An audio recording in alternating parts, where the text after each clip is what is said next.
1 o'clock kickoff coming your way. The big one at Texas Stadium with the Cowboys hosting the New York Giants. Cowboys are going to win this football game. They're going to have to throw touchdown passes. The Giants have only allowed one rushing TD all year. Matt, the Dallas Cowboys have allowed just 2 offensive touchdowns in their last 15 quarters. And they will continue to score. As long as we've got Emmitt Smith going, they're going to score. All right, our other 1 o'clock kickoff is Tampa Bay at Detroit. The Bucs are after their first season sweep of the Lions since 1990. For most of you, those games are coming up next. Some of you will see Philadelphia against the Phoenix Cardinals coming your way at 4 Eastern. We'll be picking our midseason MVPs on the post-game show. We thank you for joining us. Right now, it is game time on the first place before a sold-out crowd. Over 60,000 in attendance. Here's the way it looks in the NFC East. The Cowboys, who've won 5 straight. 5-2, along with the Giants, who lost that heartbreaker to the Jets last week, also 5-2. Dan Reeves, the Giant coach, first regular season visit ever to Texas Stadium as a head coach. Pat Summerall with John Madden. What do the Giants have to do to win this game, John? Well, of course, they were counting on having their all-pro running back Rodney Hampton back today. They tried Rodney Hampton out in the pregame warm-up and decided that he couldn't go, so they're going to start Lewis Tillman again. And Lewis Tillman isn't bad. He's averaging 5.3 yards a carry, so what they'll do is they'll play Tillman and Dave Meggett, try and control the ball. I think a lot of it is this offensive line. They have to control that Dallas defense, both on run blocking and pass protection. And the Cowboys have a lot of firepower. And you talk about a running back that's hot. How about this guy, Emmitt Smith? Last week he gained 237 yards, and he said yesterday he's ready for another day like that today. Brad Deloiso set to kick it off. Temperature right now 54 degrees. It's supposed to get up in the low 60s. Hardly sunny all day long. The wind 10 or 15 miles an hour. Kevin Williams and Kenneth Gant back deep for Dallas. Brad Deloiso to kick it off.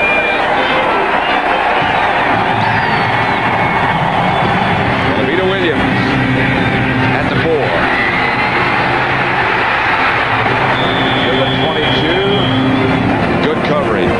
Troy Aikman, the quarterback for Dallas, operating behind a veteran, big, strong offensive line. 2-8, Newton, Stepnoski, Gogan, and Eric Williams.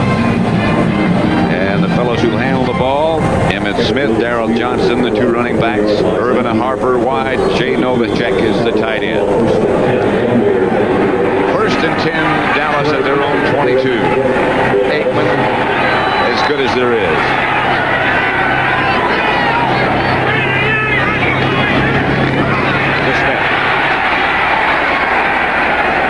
Outside the 25, and let's look at the Giant defense. 3-man front, Fox, Dillard, and Hamilton. The 4 linebackers who make most of the tackles, Canavis, McGee, Brooks, Bailey, and Miller. And the secondary, Perry Williams and Mark Collins, the cornerbacks, Jackson and Guyton, the 2 safeties. They're playing well. I'll tell you, that sure looks different, though, when you look at those New York Giant linebackers and you don't see number 56, Lawrence Taylor, as the starter. He may be used on special occasions. This is Smith on the lead draw as they run and like so much. Close to a first down. Corey Miller made the stop with Stacy Dillard.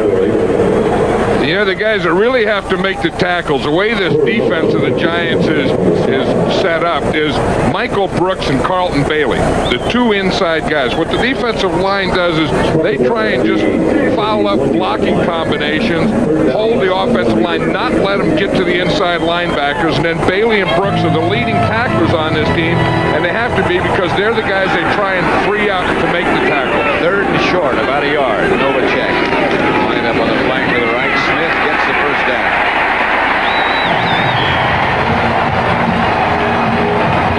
Stopped by Jackson here, the leading tacklers for the Giants. As John Madden said, Bailey and Brooks, the 2 linebackers in the middle. And look, if you look here, right here, these are the 2 guys, right? And the whole defense is made up so that the 2 inside linebackers make the tackle. Now, the front group, Dillard and Fox and Hamilton, they're in there just to try and keep those blockers off these 2 inside guys. Just to hold their ground. If they do that, they feel they've done a good job. Here's Aikman back to throw. Outside to Darrell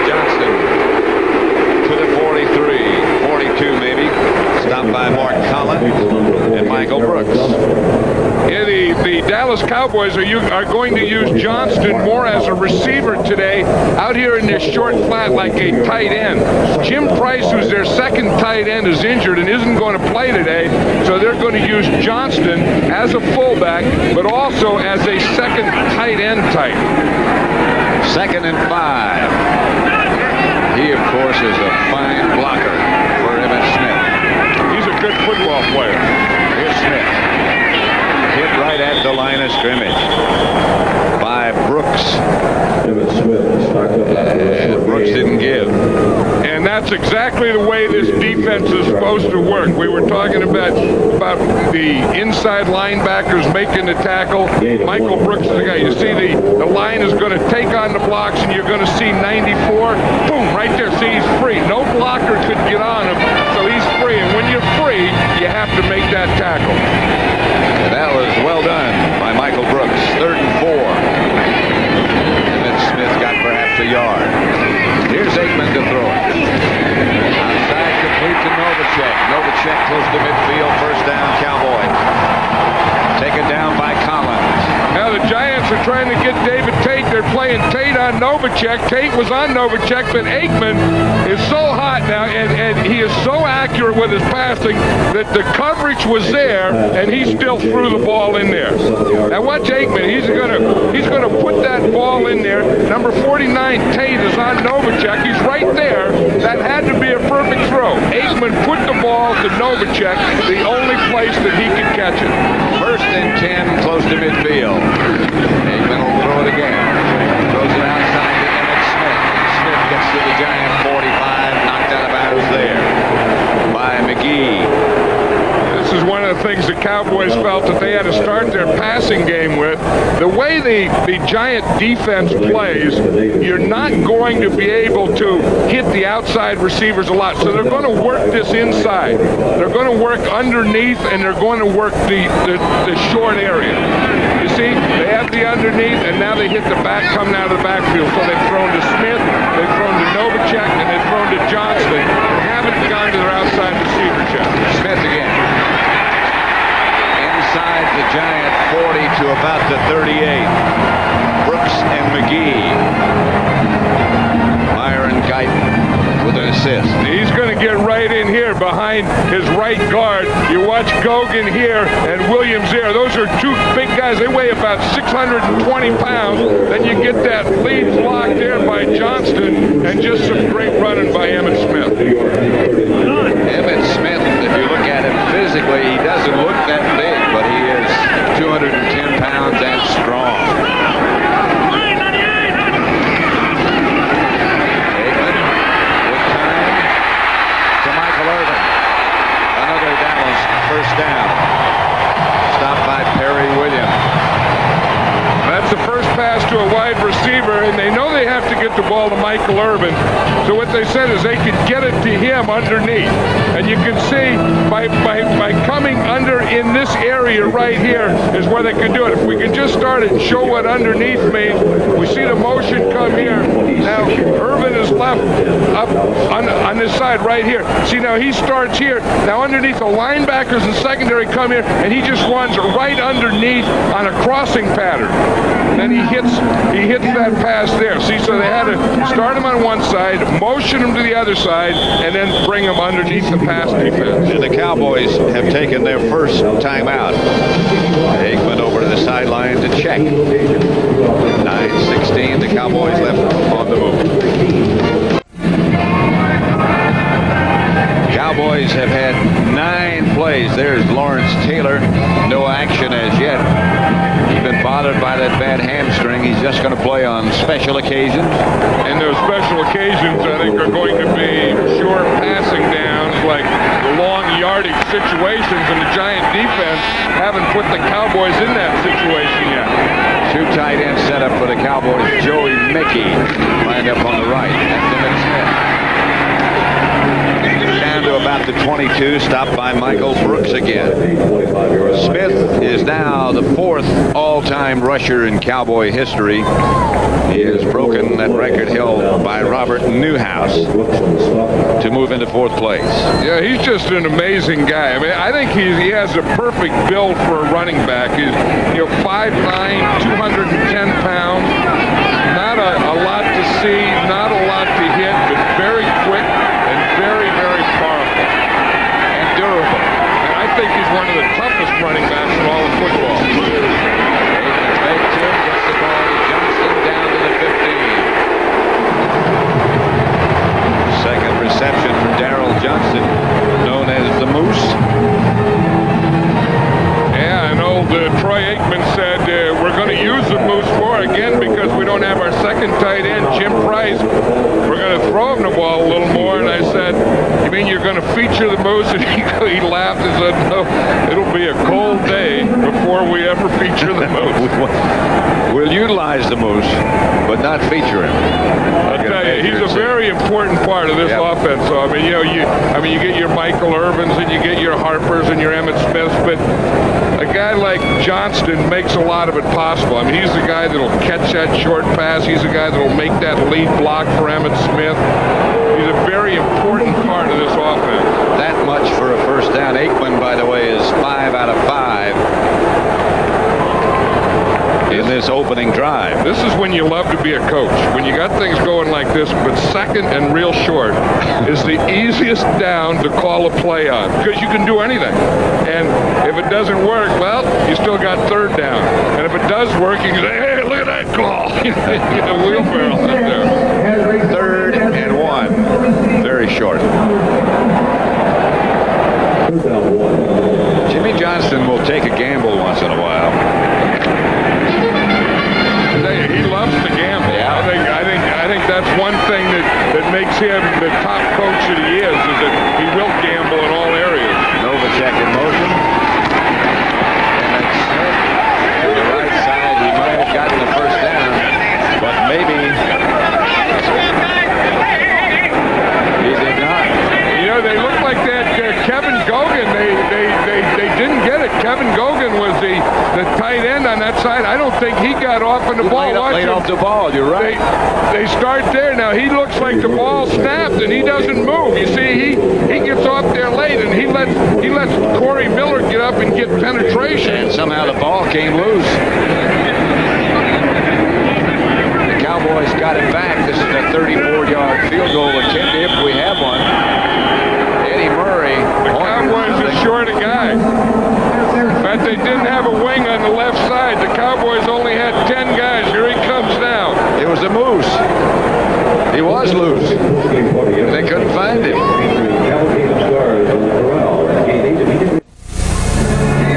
CBS Sports coverage of the National Football League is sponsored by Pontiac and your local Pontiac dealer. We are driving excitement. Payne Weber, we believe our most important investment is an investment in relationships. Castrol GTX, engineered for today's smaller cars. And by Bayer Select cold and flu products, exactly what's right for exactly what's wrong. Eddie Murray sets up to attempt a 34-yard field goal. Jay Novacek holding. Now they've got all 11 men in there. Murray is good. And the Cowboys, after that long, time-consuming drive, get a field goal and lead 3-0. The Giant offense then will be led by Phil Simms. In front of him, a good offensive line. Elliott, Roberts, Oates, Kratch, and Riesenberg. Lewis Tillman starts at running back again. Jared Bunch. Blocker for him. McCaffrey and Jackson, the wide receivers. Howard Cross, the tight end. 13 plays for the Cowboys, 61 yards. They kept the ball 7.5 minutes. Now we're going to see number 29 there, Kenneth Gant. He's one of the top cover guys in the National Football League. But before he covers, he goes through a little deal. He's going to walk back here and get the fans excited. You get the other cover guys, they're just regular cover guys. Now see, now Gant's getting them started now. See, and then he'll walk back there and then he'll start firing them all up. Getting himself started too. That was kind of a tame one for Kenny Gant.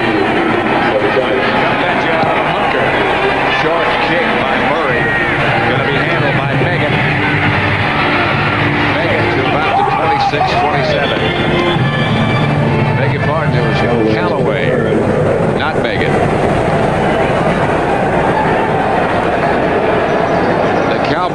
defense. 4 men up front: Haley, Maryland, Casillas, and Tolbert. They do a lot of changing. Darren Smith, Ken Norton while he can, and Dixon Edwards. Norton has that separated bicep muscle. Brown, Everett, Woodson, and Kevin Smith in the secondary. The pitch is back to Lewis Tillman. Tillman out to about the 30. Stopped by Norton. You know, it's an interesting thing. The Cowboys used a new defense on that when they put Charles Haley on the strong side. Then they put a linebacker on the tight end inside. So they doubled up on crossover on that side, expecting the strong side run. And the Giants on the first play came back away from that. This now is their normal defensive setup, with Haley on the right. The rest of the defensive line the same. This is Tillman. Hit first by Darren Smith. Charles Haley with the assist. One thing about Tillman, he's a slasher. He is going to get into and out of the hole quickly. I mean, he gets there in that handoff, and he sees something. He's going to put his head down and run right through it. He's not a dancer. He's not a shaker. He's not moving and going back and forth. He's a slasher. That's the word all the coaches and all the opponents use to describe him. Slasher. Third and short. That was Meggett, who did not even get back to the line of scrimmage before he was hit first by Norton and then by Smith. Yeah, Darren Smith wasn't blocked, and he came flying in that backfield. I tell you, he gets to Meggett. Watch number 59 as that ball snapped. Here's Meggett. He's going to take off, and he's just running a little delay up the middle. And there comes Darren Smith. He blitzes in the hole that Meggett was trying to run into, and no one blocked him. Landetta back to punt, standing at about his own 21.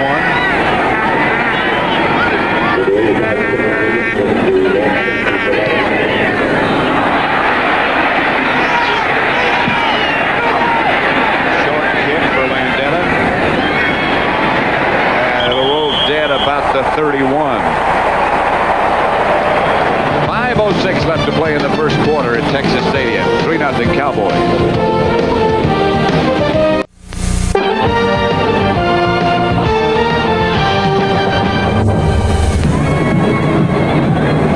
.506 left to play in the first quarter. Dallas leading 3-0. That's the Ring of Honor. Those Cowboy players, the outstanding players of the past, some of them at least, inducted into the Ring of Honor. And at the half today, the former coach Tom Landry will be put into that Ring of Honor. It's been quite an emotional week. As Dan Reed said, if it weren't for Tom Landry, there'd be no Ring of Honor. First down, Emmett Smith. Stopped by Carlton Bailey. Corey Miller. And those are the two guys, again, the linebackers. We talked about this defensive line. They're up there. They're trying to take the blocking combinations on, keep those linemen off those linebackers. And then if you do that, the linebackers then have to make the tackle, and then they can use that loose umbrella or that loose cover 2 double zone defense. Second down, Aikman back to throw it. Good pressure by the Giants, but Irvin's open. Into New York territory. And that's the way they get man-to-man. The Giants usually play zone defense. That time they were man-to-man because they had a blitz. And you're going to see, here's Michael Irvin. Here he's going against Collins. He just runs his pattern up here. You see, because of the blitz. You see the blitz inside? Now that makes them play man-to-man. Michael Irvin just runs an out. He just runs Collins deep. Collins was playing like a post for a deeper pattern, and then Michael Irvin just cut it out. 16-yard gain for Dallas as they move into Giant territory. First down, Emmett Smith. To about the 41, stopped by Hamilton. Now what the Giants are talking about is how they're going to get their run running game going. In fact, there's Meggett. They wonder, where that blitz came from on that third down play. Because if the Giants are going to have any chance today, they have to have ball control. They have to win the battle of possession, and they have to keep the Dallas offense off the field. They haven't been able to do any of those things so far. Emmitt Smith already with 9 carries to Harper from Aikman. Stopped by Guyton. Boy, Aikman is throwing it about as well as you can throw it. Yeah, I mean, he's so accurate right here. He can throw right into coverage. You watch Perry Williams is there. It's that double zone, and all Harper does is just get inside of Williams a little, and he has to hit him between Perry Williams, the corner, and Greg Jackson, the safety, and he put it in there perfectly. I mean, Troy Aikman right now is the most accurate passer in the National Football League. He hasn't missed today, 7 of 7. This is Emmitt Smith. Pulled down as he tried to take it to the outside by Canavis McGee. One thing about the Giants, the way they play, if you can just look here, you see they have these linemen in here, so they want to stop the inside running and make Smith take it or bounce it to the outside. And that's what they're doing, and that's what they've been able. You see how tough they are inside. You see, everyone takes the inside and they make him bounce it to the outside, and that's what they want to do. Michael Brooks took the inside, didn't let him have a cutback, didn't let him have an inside hole, bounced him out. Aikman with time, going for a punch to Harper, touchdown. Again, the perfect throw from 28 yards away. Troy Aikman has been perfect. Anytime they catch him in anything except that double zone, they want to get to their wide receivers. They beat Mark Collins on an out when he played the post, and that time they beat him on a post when he played something else. Aikman is 8 out of 8.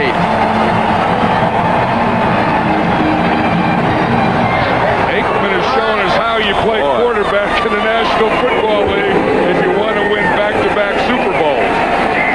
Murray for the extra point. 10-0 Dallas. 2 minutes, 5 seconds left to play in the first quarter. Cowboys lead it 10-0.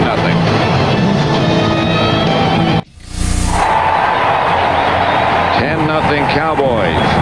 Gann going through his little cheerleading procedure to excite himself and the crowd and the rest of the coverage team. Michael Irvin was saying that, he is really feeling his oats now. Michael Irvin says you have a saying, don't rock the boat until you make sure you're on it. He said Gann knows he's on the boat now, and he's sure as heck rocking it. Murray's kick handled by Meggett at the 5.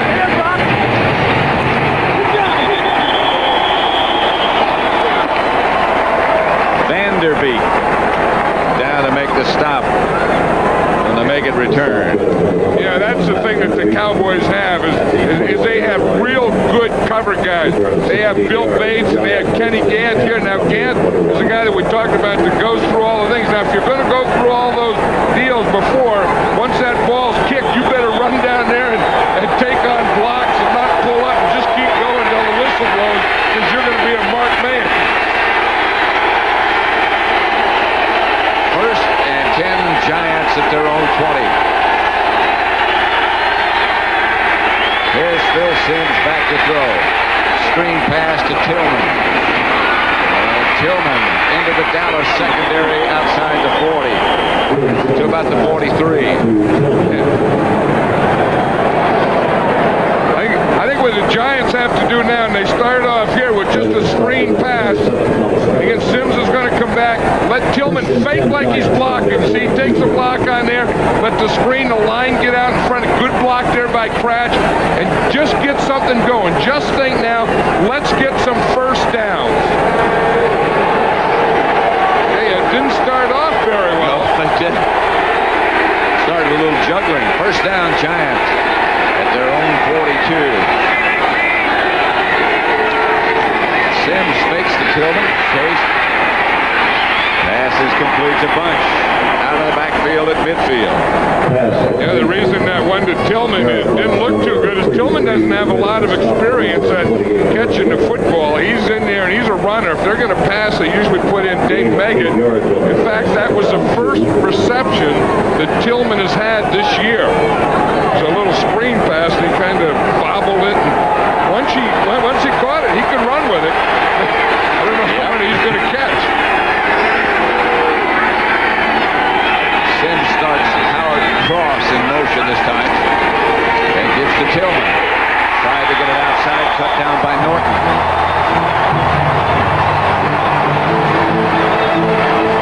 Well, in the pregame show, we were seeing Ken Norton, and we know that last week he tore his bicep. And there was a question whether he was going to be able to play or not, but that was a good read right there. He just read that thing, and then he found that gap. That was his gap.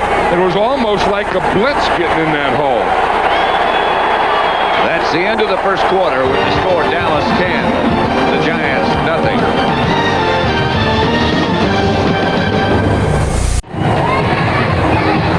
Beginning of the second quarter, the Cowboys lead the Giants 10-0. Third and about 4. If you look at those first half statistics, they wanted to control the clock. But Dallas has been able to do that. That's usually in the Giants game. Third and 4. Meggett in the backfield. Cowboys showing blitz. McCaffrey, flag on the play. Covered. Jimmy Jones might have jumped off sides early. And then there's another flag downfield. Of course, that was the nickel defense of the Cowboys. The Giants had their 3 wide receivers in. They read blitz, so they were trying to just get that quick up out there. Jones is one of the pass rushing inside guys for the Cowboys, and it did look like he jumped. And there was another flag downfield. Dick Hantack is the referee. Phil Sims is still full of enthusiasm.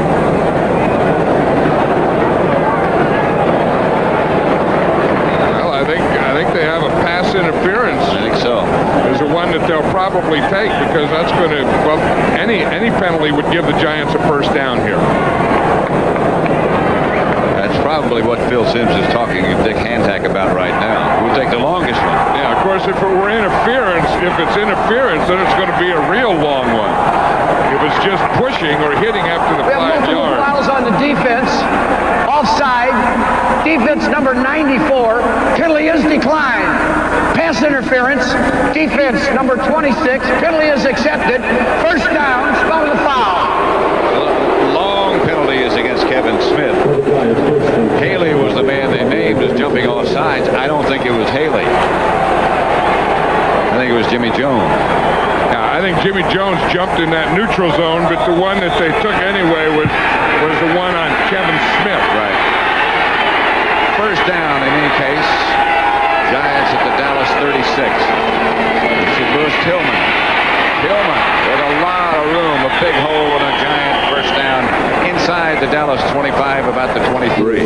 You know, that's one thing that you can do against this Dallas Cowboy defense. Even talking to Jimmy Johnson, he admitted that. He said the matchup that we don't really have is this one. Our defense against their offense. Now watch this hole out. You see, you just stretch it. And the minute you see daylight, now that is daylight. Anyone would run to that. You see, remember old Vince Lombardi run to daylight? That's a big old daylight Tillman saw there. Not much daylight on the next play, however, but a flag on the play.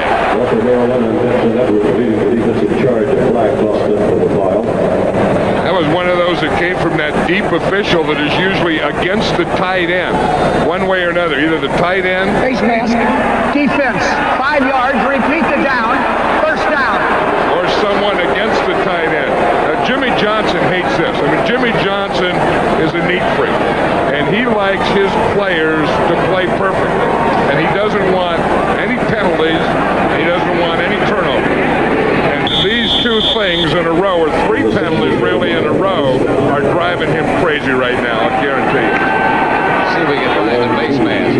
There it is. On Thomas Everett. 1st and 10. About the 16-yard line of Dallas. And Sims will throw it. Had Megan open, but couldn't quite get it there. Good play by Darren Smith. Got his hand up and knock it down. Yeah, I think Sims put a little too much air under that one because, as you said, he had Megan. But one thing about Darren Smith, he's a rookie, but he's a rookie that can really run. Now, the Cowboys love speed, and this is where speed helps their defense. See, that ball is thrown up. It has a little too much air under it. In other words, he kind of lobbed the ball in there, and he let Darren Smith catch up to it. He had time to get there. 2nd and 2. Tillman did not get it.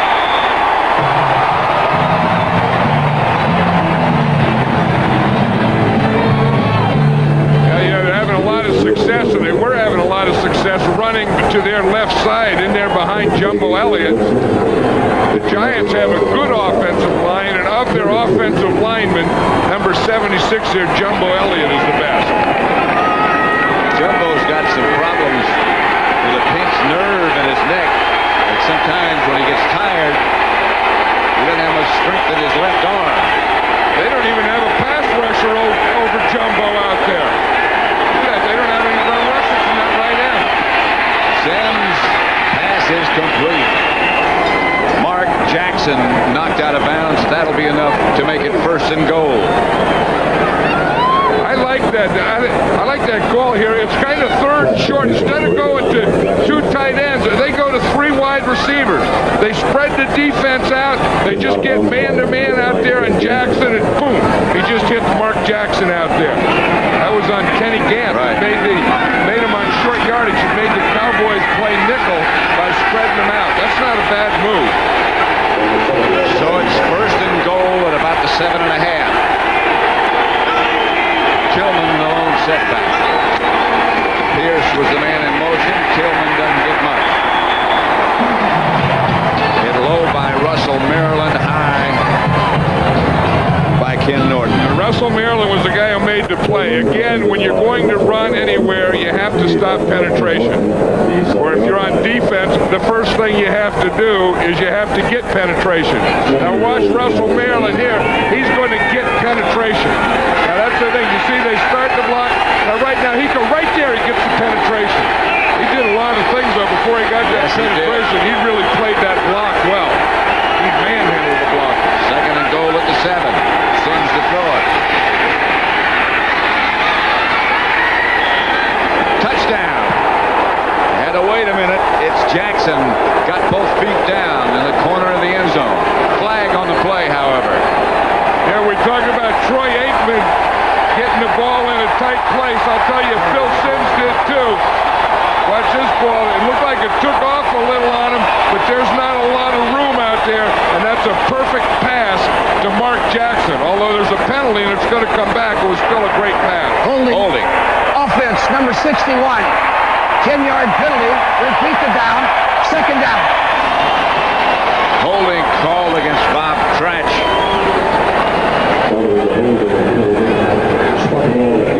Well, you know, the Giants got down here. They had a couple of penalties on this drive against the Cowboys, and they finally get a touchdown, and then they have a penalty against them.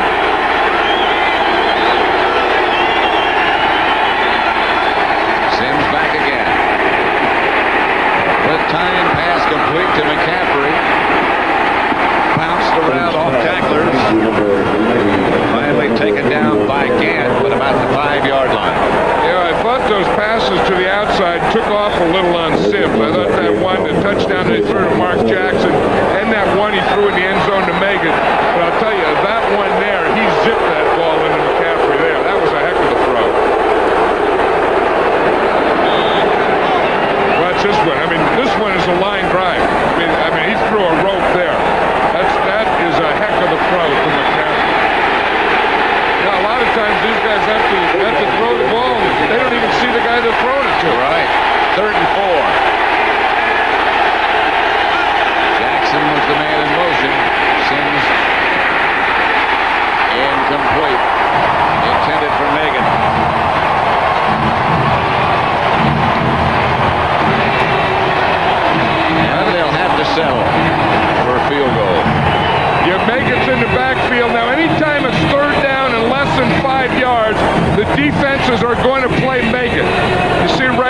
Kenny Norton was just waiting.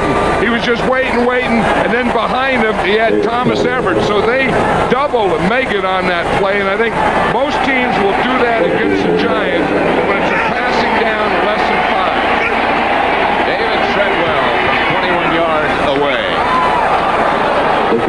hits the field goal. And with 11:07 left to play in the first half, Cowboys 10, Giants 3. This game summary is sponsored by Budweiser.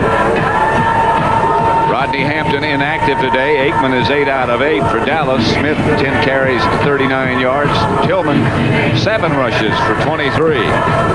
Both teams trying to run the ball and use as much of the clock as they can. I thought the Giants on that last drive threw the ball well. That pass that Sims made to McCaffrey was a heck of a throw, as was the touchdown pass to Mark Jackson, who was called back because of holding on Bob Cratch. Gagliardo, high kick. Kevin Williams at the 1. Room. Gagliardo finally got him out of bounds at midfield. They've been waiting for that. I know that. Yeah, here's the touchdown play. Now, the guy that they call is Bob Cratch there for holding. He said it's going to be a touchdown pass that was called back. Cratch is blocking against Casillas, and it's where he got his hand out there. I guess what they have to call. Then he grabs him with that right hand. And he fell right in front of Sims. So I think they had a couple things they probably could have called on Bob Cratch. And they did. First and 10, the ball at midfield. Dallas ahead by a touchdown. Aikman going to work for more. To Harper. He got another one.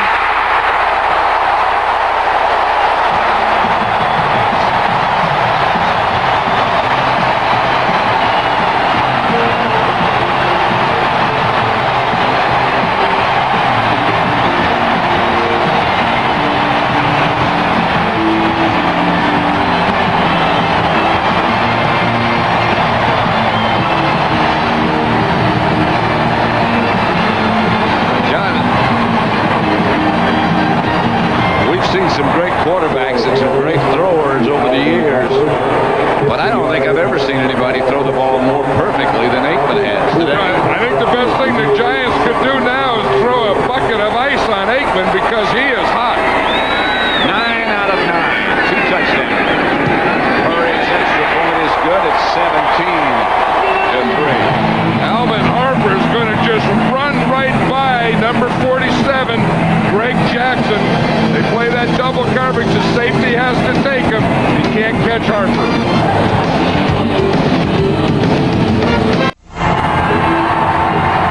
Okay, now we're going to see Alvin Harper right here.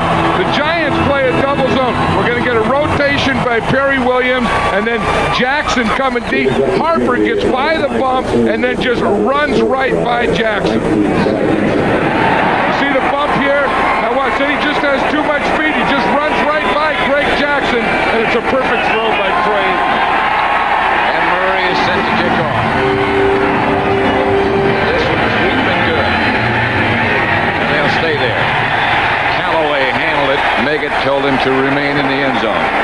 Let's go back to that touchdown again. There are more reasons than one. Well, and I'll tell you what the reasons are is right here, this front group of the pass protection, because to be able to throw deep like that, when the guy does get bumped, you have to have time. Watch the time Aikman has. Pump, and then be able to stand and throw the ball like that. That's excellent pass protection, and that's where it all starts.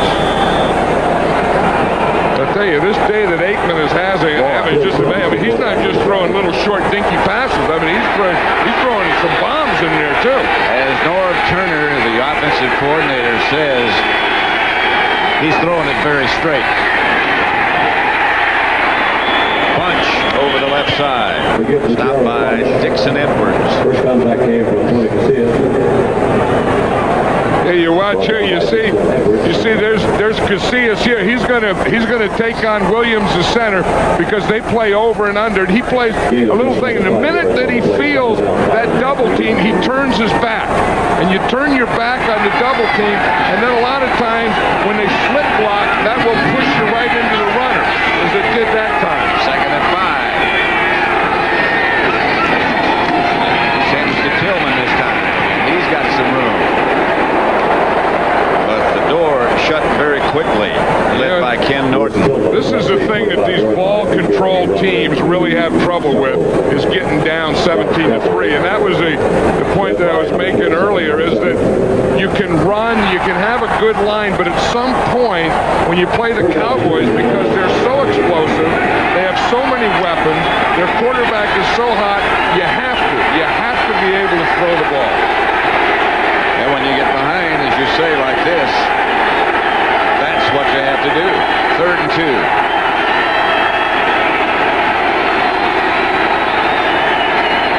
That's what Sims will try to do. And does. This is going to be off to the races. This is Callaway. Run down by Everett and Kevin Smith. I don't know why he just didn't keep running straight ahead. I don't either. Kevin Smith was coming across, and Callaway just ran right into him. Doesn't look like he had a touchdown. If you just watch this, he's out here to the right of the screen. Sims drops back. He kind of throws the ball sidearm, gets it here. Now look at him, just run straight ahead. Just keep coming this way. Keep coming here. Just keep that. See, he turns back right into the guy. That's unbelievable. A lot of looking. Yeah, I don't know if I don't know what the heck you saw. You just look at the end zone, boom, and you just smell it and go to it. 47-yard pickup. It was trying to be a flea flicker. Sims gets back to the ball, and that backfired. They try to go in a hurry. Too big of a hurry. Yeah, they tried to go in a hurry with the trick play, and it didn't work. I think Sims isn't laughing there because it didn't work. I think at the end of the play, they were trying to get the ball away from him. And you see, he hands it to Tillman now. Tillman tries to take it up as far as he can and then throw it back. But when he throws it back in an errant way. Now Sims has the ball, the play's over, and you see Tony Casillas trying to take it away from him there. Yeah. That's what Sims was laughing about, not the play. I don't know if he was laughing or grimacing. Well, you know how you kind of do it. It's kind of a nervous play. You really don't mean it. It's a sarcastic grin. Here's Sims to throw it on 2nd down. Chased out of the pocket, gets it to Megan. Megan is sandwiched between Jeffcoat and Kenny Gann. Hey, you look at Jeffcoat, and he doesn't start anymore. Played 11 years in this league, but he sure hustled on that play. I mean, they got a good block to the outside. They made Megan cut back, and there was Jeffcoat and Gann. Whenever you see a defensive lineman downfield making a tackle on a screen on a cutback, that means the guy's hustling. 3rd and 25.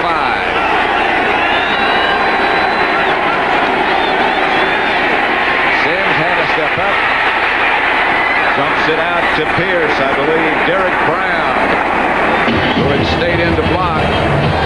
Brown gets him back in field goal range at least. I think Dan Reeves knew that in this game that he was going to have to take some shots, and he always has trick plays in his bag, and sometimes they work. Remember, we did the Washington Redskin game, and everything that he did worked, but that time it didn't work. The bag wasn't quite big enough. Now, Sims still looks like he has a smile on his face over that one. Maybe that's not a grimace. Treadwell.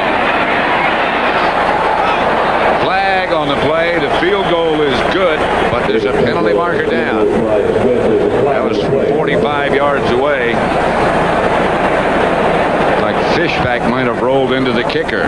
Well, it could be a 5-yard penalty, or it can be a 15-yard. I think a 15-yard penalty would give them a first down. Then they would have to take the points off the board.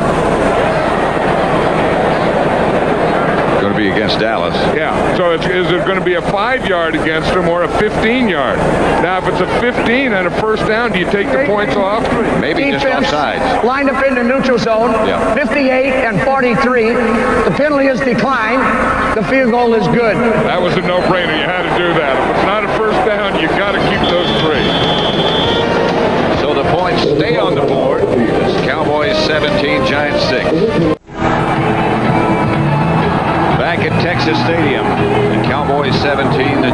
6. Pat Summerall with John Madden. Troy Aikman, his last 5 games, his first 10 passes. Well, you know, he had an area there. He didn't do well last week because it was raining in Philadelphia. 49 or 7 for 10, but those other 3 games, he was 9 out of 10. And today, of course, he started with 9 out of 9. It's going to be Williams from 2 yards deep in the end zone. Remember, he got off a long return last time. And this one is going to be as long. No, it's not. Probably ran as long, but got back to the 43. Well, that's a bad day for old Chris Callaway. Number 80, he's the guy that had to play and got caught. It could have been a touchdown. And then on that play, he had a tackle, and he just kind of came up with air on that one. It was an ugly-looking run and an ugly-looking tackle. 47-yard return. First down. Cowboys at their own 43. Harper is left. Irvin is right. That's Novacek in motion. That's Smith. Nudges it up past the 45. To give to Evan Smith. Dallas started their own 22, got a field goal. On 32, got a touchdown. Midfield, took them 1 play. They got another touch. You know, and they've done that without Lawrence Taylor playing on defense, and he just came in. I think this is the first play that Taylor's been in there. They've been waiting to put him in, I think, on that 3rd and long, and their defense couldn't get him into 3rd and long, so this is a 2nd down, a 2nd and long situation. Taylor put the heat on Aikman. He still got the ball out to Emmitt Smith. Let's watch Lawrence Taylor. Well, he's going against Mark Tuinei. Mark Tuinei, a big, strong tackle, and Taylor, you know, has that bad hamstring, so he's just trying to make a quick move, and Tuinei just lets him go and just pushes him right by. Lawrence Taylor, I think that hamstring has just been driving him crazy. You know, he's tried all the regular treatments. Last week they played the Jets, and after the game, Ronnie Lott says, why don't you try acupuncture? So he's tried acupuncture a couple times this week. He says it feels looser than it has in a number of weeks. 3rd and 5. Aikman finally missed one, but there's a flag on the play intended for Novacek. And you don't think Dan Reeves is excited. Dan Reeves saw that all the way. And he doesn't want it on his guy. He says the offense can push off too.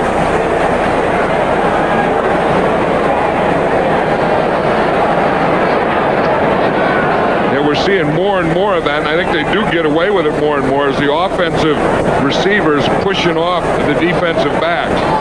Although this, I think, is going to go against the Giants. There's no foul on the play as the ball had been tipped. The ball had been tipped. No foul. 4th down. Well, that's what Dan Reeves was saying, that you can't have a penalty if the ball is tipped. After it's tipped, you can. Once the ball is tipped, and then it's a free ball, then you can go for it, you can fight for it, you can do anything for the ball. Corey Miller tipped it right at the line. John Jedden back to punt for Dallas. And Dave Megan deep.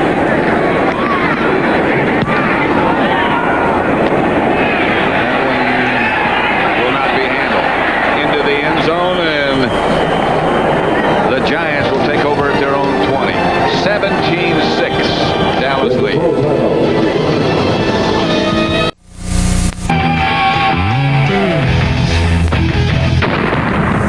Working with Johnny and Doc, how great that was. That wonderful band. You know, every night.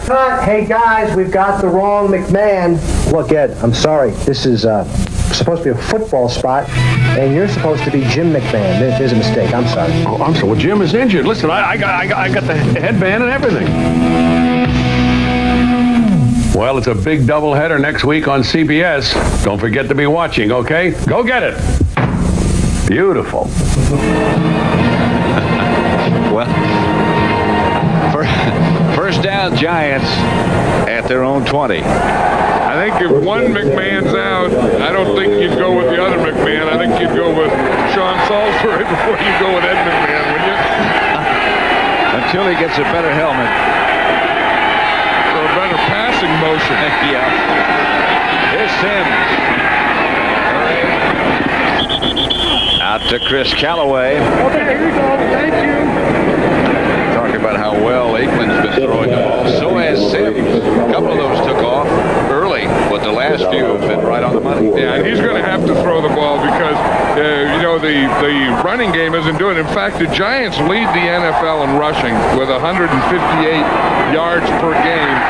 Today they only have 31 yards, and part of that is because the Cowboys have had the ball so much. Another part of it is the score is 17-6 in favor of the Cowboys. So those things keep changing during the game. This is the man in motion. This is Tillman. Not much there.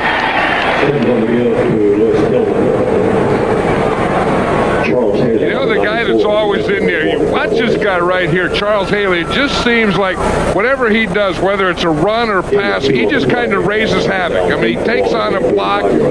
He always knows where his blocker is, and he always knows where the ball carrier quarterback is, and he can always play one against the other. And he uses leverage better than anyone. 2nd and 8. Sims is 8 out of 10.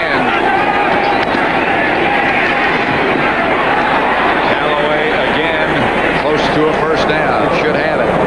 Larry Brown, the defender. But again, the pass right on the money. Watch Charles Haley. Now he's playing on the other side. And again, you talk about leverage. Leverage is getting your shoulder pads underneath the guy and lifting him up. Now, when you lift the guy up like that, that takes all his power out, and it gives you the power advantage. And Haley, like I said, does that as well as anyone.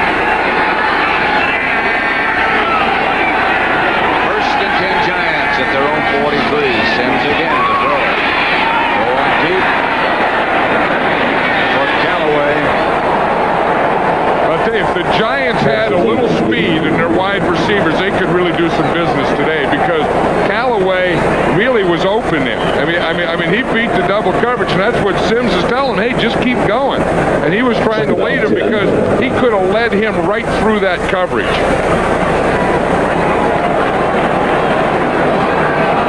Some sort of a penalty against Dallas.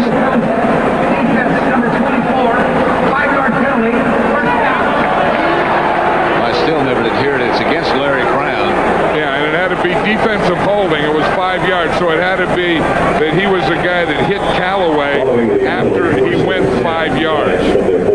So it's a first down in any case. The Giants at their own 48. And those penalties are driving Jimmy Johnson crazy.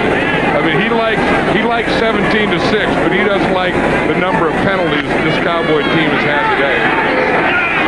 1st and 10.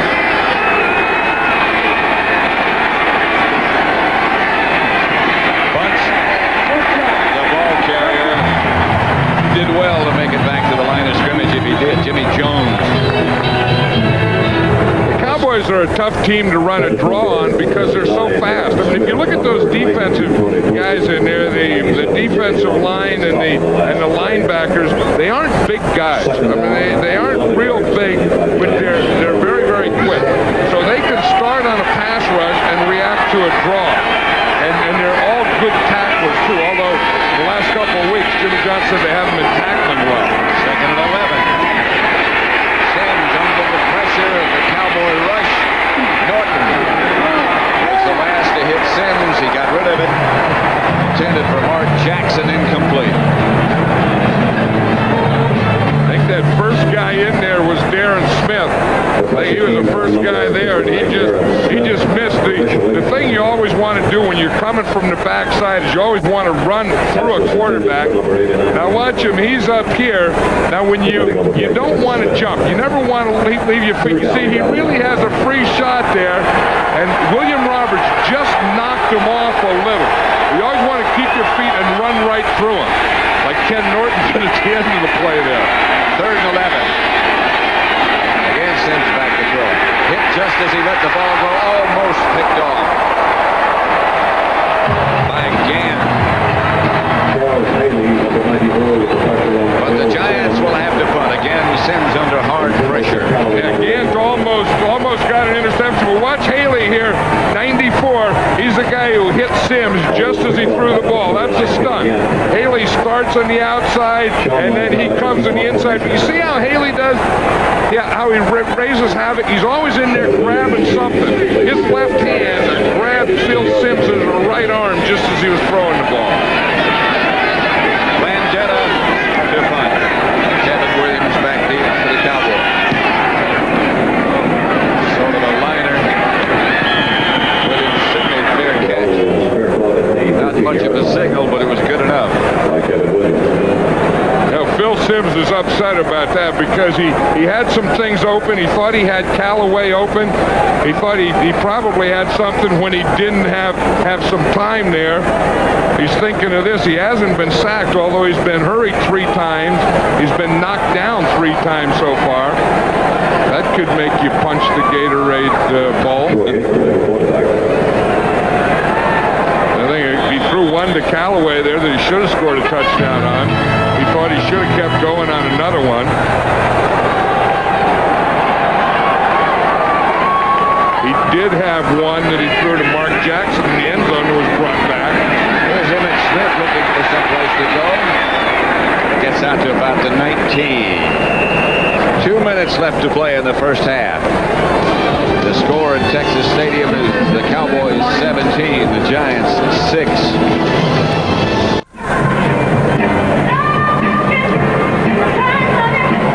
Last night here at Texas Stadium, inside that tent was a reception in honor of Coach Tom Landry. They're seen on the right. That's Crawford Kerr with him. Jerry Jones and Dan Reed. Don Meredith, Bob Hayes, Dave Manders. Quite an affair honoring Tom Landry, who will be put into the Ring of Honor here at halftime today, and that's where his plaque, his name will be. Aikman gives to Smith, and Emmett Smith gets out to the 30. Stopped by Carlton Bailey. Myron Guyton. You know, it's nice to see Tom Landry go in this Ring of Honor and kind of be here today. It's the first time since he was let go by the Cowboys that Tom Landry has been here in the stadium. First game he's come to. And, you know, it's nice to see. I mean, it's nice to see him kind of come back. Nice to see him in the Ring of Honor because there's only one guy that belongs there, of course, is Tom Landry. Keith Hamilton is the man who got the sack on Troy Aikman. Cowboys have 1 timeout left. You know, that could be a big play going into halftime because Troy Aikman had really in this first half done everything he wanted to this Giant defense, and maybe this is the start of turning it around. 1:21 left to play in the first half.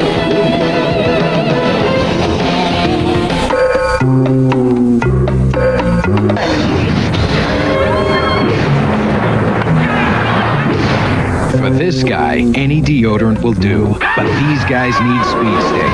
Antiperspirant that gives 110%, even if you don't. 24-hour protection against wetness. And now Speed Stick deodorant has a powerful new formula to fight odor. Speed Stick. For movers and shakers, the number 1, the only one. 1:21 left to play in the first half as they prepare to get ready for the halftime ceremonies. That was Bob Lilly in the first car. Well, you talk about a defensive lineman now. There was a great defensive lineman. The gift to Emmett Smith.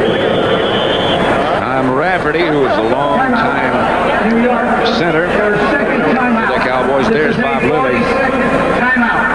Bob Lilly's starting to wave before the parade starts. He's practicing his wave and shaking hands and stuff. He was the first inductee into that Ring of Honor. He made quite a speech last night. Boy, was he tough to block. You know, you think of pass rushers as being defensive ends in those old 4-man lines, and Bob Lilly was a defensive tackle. Funny you see that. Thanks, Mr. Landry. Dan Reeves says is all those years he cannot call him. He cannot call him Tom. Landry was saying back during the heyday of Bob Lilly, he said there are great linemen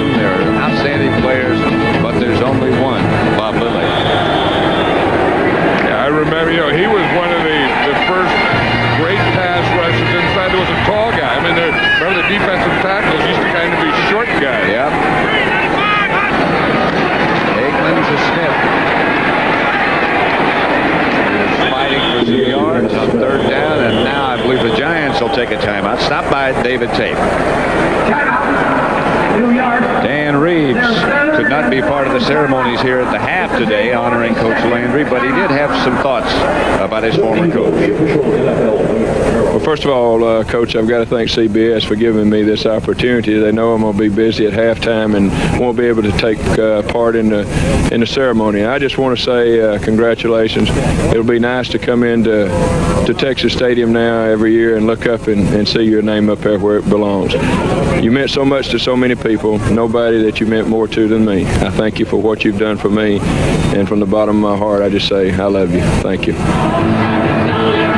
Dan Reeves with his quarterback. Phil Simms. Dan said organization, Coach Landry taught him, preparation. I guess you could just go down a long list. Yeah, and class. I think, you know, when you think of the Dallas Cowboys and Tom Landry and Dan Reeves, and you just think of the word class. Jet back to punt it. And Megan deep for the Giants. Kick by Jet. Megan at the 23. Broke away from one tackle and now got some room. Dave Megan to about the 43. 50 seconds left to play in the first half. 53-yard punt by Jet. Good return by Megan. Yeah, the Giants have made a couple plays here at the end of the half that could give them some momentum going into halftime. That was one we just saw there. But before that, on defense, when Keith Hamilton got a sack on Troy Aikman, they finally got some pressure there. They finally made something happen defensively in the passing game. Now, if they can get a couple of plays here and get something going, then they can go into this halftime feeling pretty good. Stay with us at the half. We're going to be covering the ceremonies, putting Tom Landry into the Ring of Honor. Here's Simms, the screen pass to Megan. He got one block. Steps out of bounds at midfield. The man in the hat.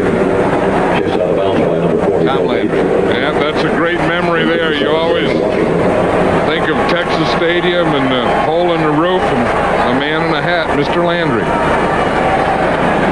A lot of fans still call him Mr. Landry, and I know that all the ex-players still call him Coach Landry. On second down. 43 seconds now left to play in the first half. Simms hit from behind by Tony Tolbert. And Simms might be hurt. That was a heck of an effort by Tony Tolbert. That became his backside. Tony Tolbert came from the left side all the way around the horn. I think Phil Simms is trying to go out, but watch Tolbert. He just goes around his blocker and he just keeps running. Simms had to take himself out. Kent Graham is coming in. See, Tolbert just put that arm up around Simms' neck and just drove him into the turf, and Kent Graham is in at quarterback. Graham with no time to warm up. Has to take the sack. Pressure from the Cowboys, this time from Jeffcoat. There's Don Meredith looking on. So much for momentum. I think the Cowboys felt that the Giants may have been getting some, and they just took it away. First it was Tony Tolbert, and then this play it's Jim Jeffcoat. They knocked Phil Simms out of the game. Kent Graham comes in the game, and Jeffcoat says, "Welcome to the game." I tell you, this Cowboy team sure came alive here on defense at the end of this half. There's Don Perkins. Led the team in rushing every year he was here, I think. Landetta comes on to punt it for the Giants. Chuck Howley, one of the members of that Ring of Honor. Got him in a trade with the Bears. They think that's probably the best deal they ever made. Yeah, and then Leroy Jordan's here. I saw Leroy Jordan last night. I came over here to the stadium to watch the fight. Had it here on pay-per-view. I'll tell you, we got a lot of stuff going on here for first place. We're talking about Ring of Honor, but that heavyweight championship fight last night was a great fight. It had its own Ring of Honor. Kevin Williams back deep. Vendetta to punish. Good kick by Vendetta. Williams retreats to about the 16. Not much there this time. 49 yards, punt return 7 yards.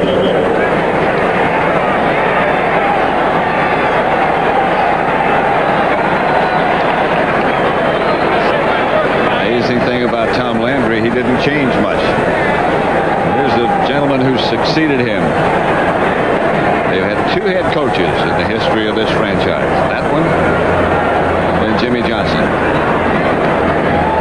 The way this one is going, he's going to be in that Ring of Honor someday. In his 5th year, he already has won the Super Bowl championship. I tell you, he's done a heck of a job, too. I mean, he came in here and really didn't have a heck of a lot going for him and built the championship team. And right now, they still look like they're the best team in the NFL, the Dallas Cowboys. Bill Sims looks as if he is okay. He was stunned a bit. That's the end of the first half with the score. Dallas 17. The Giants 6.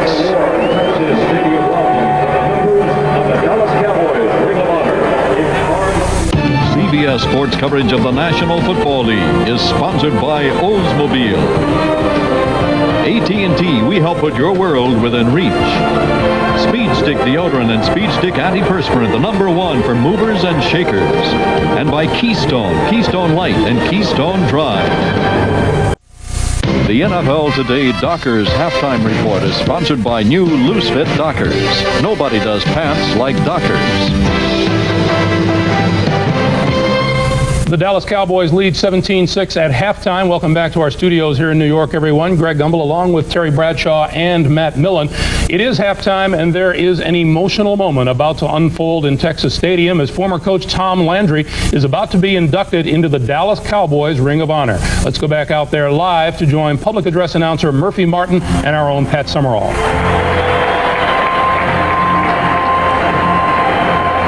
Halftime at Texas Stadium as we get ready for the induction of Coach Tom Landry into the Ring of Honor.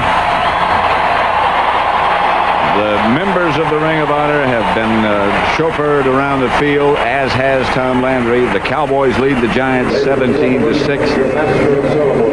And there is the man in the hat. The veteran voice that has brought you so many great moments from Texas Stadium through the years, from CBS Sports, Pat Summerall. Ladies and gentlemen, we're here to honor some very special people, the members of the Ring of Honor. These are the people that made the Cowboys America's team. So let's, one more time, introduce them to you. First of all, inducted in 1975, defensive tackle Bob Lilly.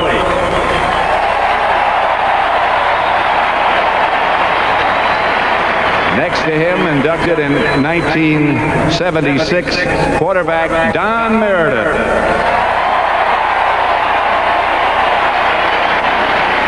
Also in 1976, running back Don Perkins.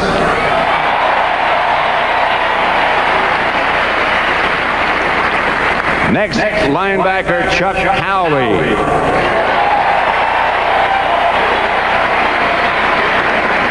Inducted in 1981, defensive back Mel Renfro.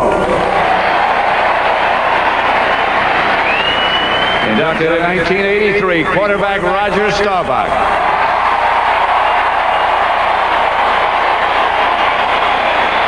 And in 1989, linebacker Leroy Jordan. And now, ladies and gentlemen, the Cowboys owner and president, Mr. Jerry Jones. Coach Landry,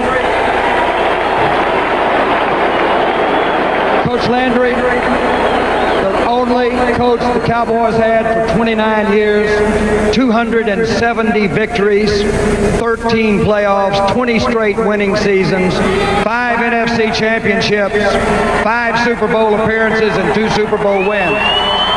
That great record is only transcended by the fact that you represent for sports what we all in sports would like to be represented, and that is a higher cause and a bigger meaning. You've done it all on a competitive basis. We honor you here today. Our Ring of Honor stands for the men who built this franchise and had it called America's Team. That's what it stands for.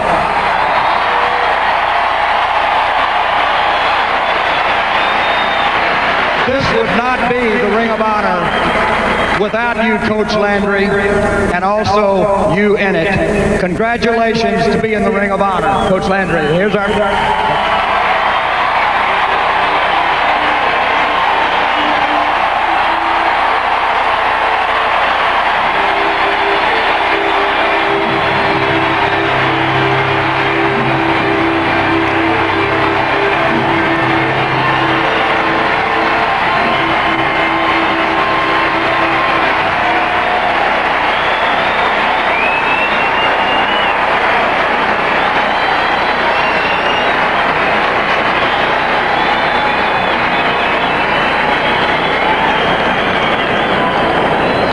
I want to say that this is really an outstanding day for me personally. I don't know how you can thank all the people that are responsible for putting this thing on here, but I do think that this is one of the great times. I'm honored to be in the Ring of Honor in there. You know, as I look at those names up here and these guys here that I'm so proud of here, it was amazing what they contributed, you know, to the winning seasons that we had. You know, when you take Don Meredith and Don Perkins, who started out with that team that started at 0-11-1, boy, we were really moving in those days, you know. And they took a lot of beating through the years in there. And of course, Bob Lilly was our first pick in the draft that we had, and he went through a lot of those tough seasons with the Green Bay Packers and all. I remember when we got our first Super Bowl with Baltimore, and we thought we had the game won, and we thought we would finally win, and they kicked the field goal to beat us, and Bob picked up his helmet and threw it about 70 yards. He threw it further than our passer could throw it in that particular game in there. But these guys are all great. Mel Renfro, tremendous person. Chuck Howley was the most valuable player in our first Super Bowl win on defense, and that's one of the few times that ever happened in there. But I tell you, when you take Roger Staubach, when you watch him play, everybody was on the edge of their seat. I tell you, and every time that Roger was there. Of course, we know that, you know, really with Leroy Jordan was one of the smallest middle linebackers in the league, but he was one of the best in there. You know, I think it's a tremendous thing. I know that we wouldn't be here. I know I wouldn't be here, or they wouldn't be here, if it wasn't for all the other players. We had the alumni in this weekend, all those guys and the coaches and all that did so much for the Dallas Cowboys. I'm just sorry that today Clint Murkison, the late Clint Murkison, is not here. He would have enjoyed this day tremendously because he was a great owner in there. And of course, with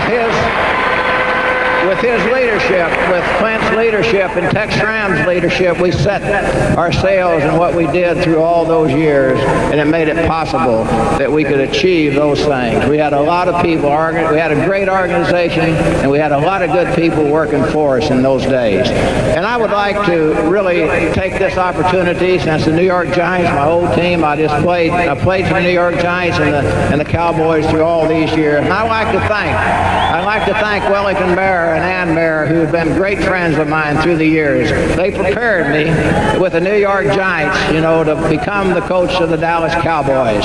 And so I'm just delighted to be here today, and I want to thank Jerry for all he's done to make this a special day. Thank you very much.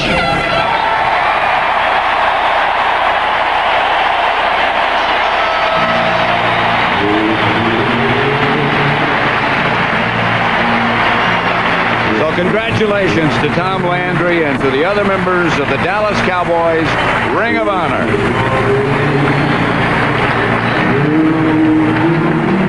Happy Halftime activities will continue after this message and a word from your local station. You're watching the NFL on CBS.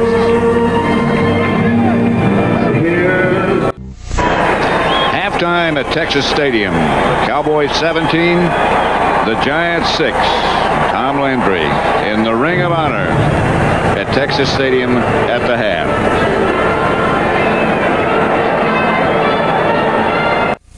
CBS Sports coverage of the National Football League is sponsored by Toyota, makers of the exciting all-new Celica. Watch out, it's here. Little Caesars Pizza, where you always get 2 great pizzas for 1 low price. Energizer brand batteries, nothing outlasts the Energizer. They keep going and going and going. And by Sprint. Back at Texas Stadium, Pat Summerall with John Madden. The Cowboys lead the Giants 17-6. Just about set to start the third quarter. He may have started more than the third quarter. It doesn't take them long, does it? No, it doesn't. They have a ceremony, they induct it, and somehow the thing you have is a mask out there. Somehow, I think they planned ahead. Well, there's the mask and no hat, and there's the hat and no mask. Murray's kick to make it. He will stay in the end zone. Halftime statistics. Pretty even. 9 first downs apiece. Look at that time of possession. That's pretty close, too. Well, you know, the Dallas Cowboys had it the first quarter and, won all that time of possession and everything in the first quarter. And then the Giants came back and got most of their stuff in the second quarter. And the thing that hurt them is when they were getting that time of possession, they only got 6 points. That's what happened to them last week against the Jets. Here's Sims to Tillman. Lewis Tillman hit from the side and hit hard, but a 6-yard gain hit by Woodson.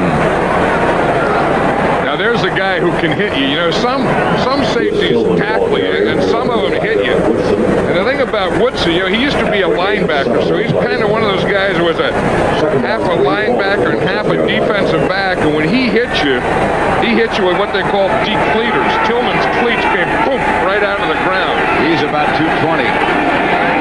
2nd and 3, and a safety man at that size, like those 2 from Denver. The handoff is the punt, short of the first down, by perhaps a yard.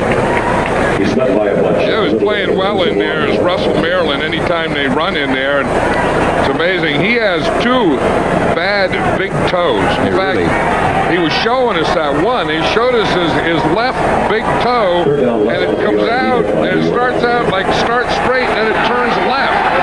So when he points with his left foot, his left toe never hits the ground. It all goes to that second toe in there. Looks like a bumpy interstate. He said he's always going to have problems. He had one foot operated on. Phil Sims didn't like what he saw, took a timeout, and he'll come over to the sideline.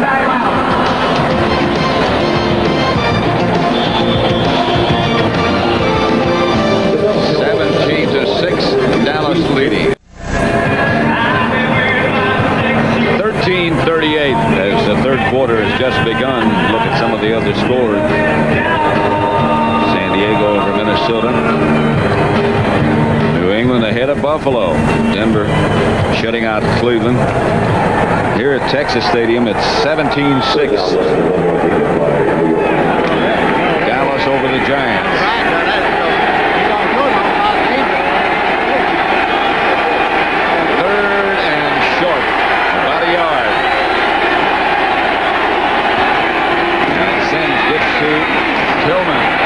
Tillman with some room around the corner close to midfield. I'll tell you, the guy that made that play was Jumbo Elliott. Did he fire out? Jumbo Elliott looked like he was just shot out of a gun. I mean, that's the way you do it in short yardage. You just watch Jumbo Elliott right in here and push it. You get this first movement right there, and then that's going to make a hole. But watch that fire out. Boom, right there. The tight end coming down. I'll tell you, that really created a hole. I mean, the tight end and the left tackle firing out. Cross in Elliott. This is Tillman again. Slung down by Tony Tolbert. When those two guys on the same side, when you put Howard Cross, who's a good blocking tight end, and you put him right next to Jumbo Elliott, who's a good run blocker, you're going to find some creases in there. And the two of them just blew that Cowboy defensive line off the line. Jumbo is well named. He's used. 2nd and 10. Megan. That's Jackson in motion and sends back the throw. Outside to Megan. And out of bounds by Norton. There's Lawrence Taylor. It's a frustrating time for LT. Well, it sure is. I mean, remember last year he had the Achilles tendon, and thought that was the end of his career, and he rehabbed that in the offseason and came back. And this year he has a pulled hamstring that just can't get better. And you remember what he used to be, and you know that he remembers what he used to be, and it has to be tough for him and for everyone watching. 3rd down and about 3. They're showing blitz. Washington came up, jumped back, and still keeps coming. And down goes Sims. Jeff Tote. Jimmy Jones. And Chad Hemmings close by. You know, they played the game right up to the end, and you just watch them. You see what happens here is they're showing them here. They're showing a blitz right here. They're showing a blitz right here. They're showing a blitz here. They're jumping in and out of it, and then what that happens is everyone gets a guy. Jimmy Jones comes on a stunt, and no one blocks Jimmy Jones. So Landeta goes back deep to punt to Kevin Williams. That was a game within a game that the Cowboys won. Good kick by Landeta. Gonna handle it at the 2. Around the corner, almost knocked out by Diassi is Kevin Williams. 47-yard punt by Landeta. Make it the 18-yard line. 17-6, Dallas leading the Giants. 11:46 left to play in the 3rd quarter. I bet you Lawrence Taylor had a talk with Dan Reeves at halftime, and probably with Mike Nolan, the defensive coordinator, and said, look, we're down 17-6. I'm waiting for those pass rush situations. I feel good. How about just letting me play on 1st down? And now we see him in there on 1st down. That's Harper in motion. This is Emmett Smith. And just a couple. Did talk throughout the first half about how well Aikman was throwing the ball. He's only missed once, John. Yeah, and that one was 7 out of 8, under 10 yards, and that was tipped at the line of scrimmage. And if it weren't tipped, he was perfect. 1 for 1 between 10 and 19, 1 for 1, 20 to 29, and then of course 1 for 1, 40 yards deep. That was that deep one to Alvin Harper against that double zone. Assuming he has time, here's the next one. That was almost picked off. Mark Collins read that perfectly. And that's what you have to watch out for with that double zone, because that corner can do that. He can jump in front of you because he knows that he has his safety back in there behind him. I'll tell you, Lawrence Taylor doesn't have a chance when he's going against big Eric Williams at that tackle. He took one shot at Williams, who I think is the best tackle in football. He took one shot at him and decided he'd go back. He started in the other direction in a hurry. I know it. That guy, Eric Williams, he'll put you in another direction in a hurry. Aikman back to throw it. To Emmett Smith. He shook one tackle. Smith goes up to the 40. Just outside the 40, Dallas 1st down. And that was David Tate. David Tate had the tackle, and he just missed it. But here, Aikman is looking. Smith comes on a cross. Now, that should have been a 2-yard gain. David Tate just misses the tackle right there. Of course, a guy like Emmett Smith has a little something to do with it. Watch how he uses his arm.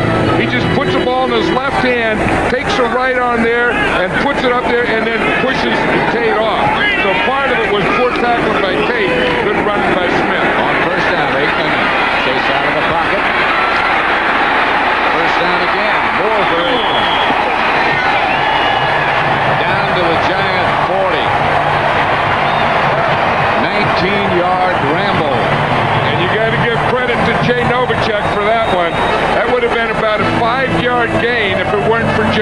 Novacek.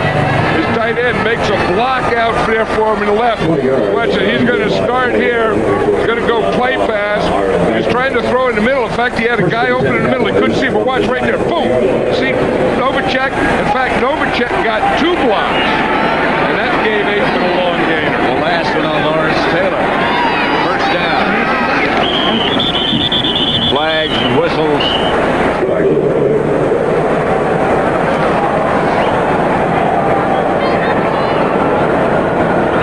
All start. Offense number 66. 5-yard penalty. Still first down. Gogan. Too soon that time. Earlier in the game, you might remember he was late. In fact, he didn't get started one time. Well, that was when he was at tight end. And this one when he was at guard. That's funny. Kevin Gogan came in there when John Giesick, who was his starting right guard, was hurt. And then Giesick got healthy, and he just can't get back in there. We were talking to Jimmy Johnson. He said, you know, I was talking about that rule that you can't lose your job to an injury. You always wonder whoever said that. Who started that rule? Yeah. I don't remember a rule. But you remember last year, whenever we did a Cowboy game, they would always say that John Giesick grades out better than anybody. Yeah, he did. One of the officials is injured, Pat, and he's sitting down on the Giant bench. Like the Giant trainers are working on him right there. Side judge. They're taking his shoe and then his sock off. Probably looking at his ankle. You know, the officials can make an adjustment, which they're going to do, and go one official short. In fact, they're checking his Achilles tendon is what they were doing there, but they've made their adjustment now. Here's Aikman. A lot of time. And finally slides down. He's chased by Keith Hamilton. Aikman's shaking a bit. Yeah, I don't know that he didn't pull something there, Pat. I mean, you know, he's run a couple times in a row. He got that big one over on the left side when he got the block from Jay Novacek. And on that one, right at the end, he looked like he kind of jerked and maybe pulled something. You know, he does have a bad back. See, and this had nothing to do with a hit, but you can watch, you can see the grimace on his face right there. You see it right there? He pulled something right there. That had nothing, it looks like a hamstring, but remember, he did have back surgery in the offseason. And he did come back in a hurry. And you know, he's running more probably in his last 5 minutes than he's run in a long time, and it's right there. You see it? That looks like a hamstring. Gotta be. Yeah, you saw him grab. As he started to roll over, but that's left hamstring. Yeah, there's no good hamstring, but when you go down and stay down like that, that's a bad hamstring. The good kind is the kind you kind of think, oh, I think I have a cramp, and it turns into a hamstring. If you look back at that play, Eric Williams didn't throw a block. If he had, he would have clipped Hamilton. And he used good judgment not throwing. He just sort of tried to shield him. Yeah, and then Aikman had to outrun Hamilton. We're working on the official taping his ankle or Achilles, and Aikman's up on the other side. 9.5 left in the third. That's Troy Aikman headed for the locker room. That's got to be hamstring. Jason Garrett, in the meantime, is the quarterback for Dallas, number 17. Yeah, we did a preseason game against the Houston Oilers, and Jason Garrett looked real good. Second and 19. Garrett hits his first pass to Emmitt Smith. Jason Garrett's pass is complete to Emmitt Smith at the 41-yard line. Emmitt Smith headed back to the... Jason Garrett is the guy they call Rudy. After the movie, officially, it is a left hamstring strain for Aikman. Yeah, it sure looked like it. I mean, you could see, you know, when we had that close-up of the grimace on his face, and admitted it had nothing to do with a hit or a contact or a twist. It just had to do with a pull of something. Here's Garrett.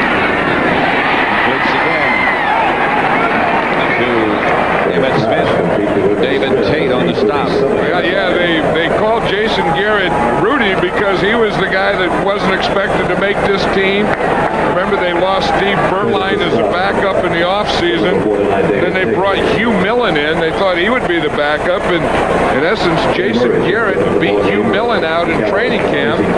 Not only made the team, but is the backup quarterback. Murray to try a field goal of about 54.5 yards with Novacek holding. Not much of a rush. Underneath the crossbar, no good. And the Giants will take over. 7:52 left in the third quarter. 17-6 Dallas.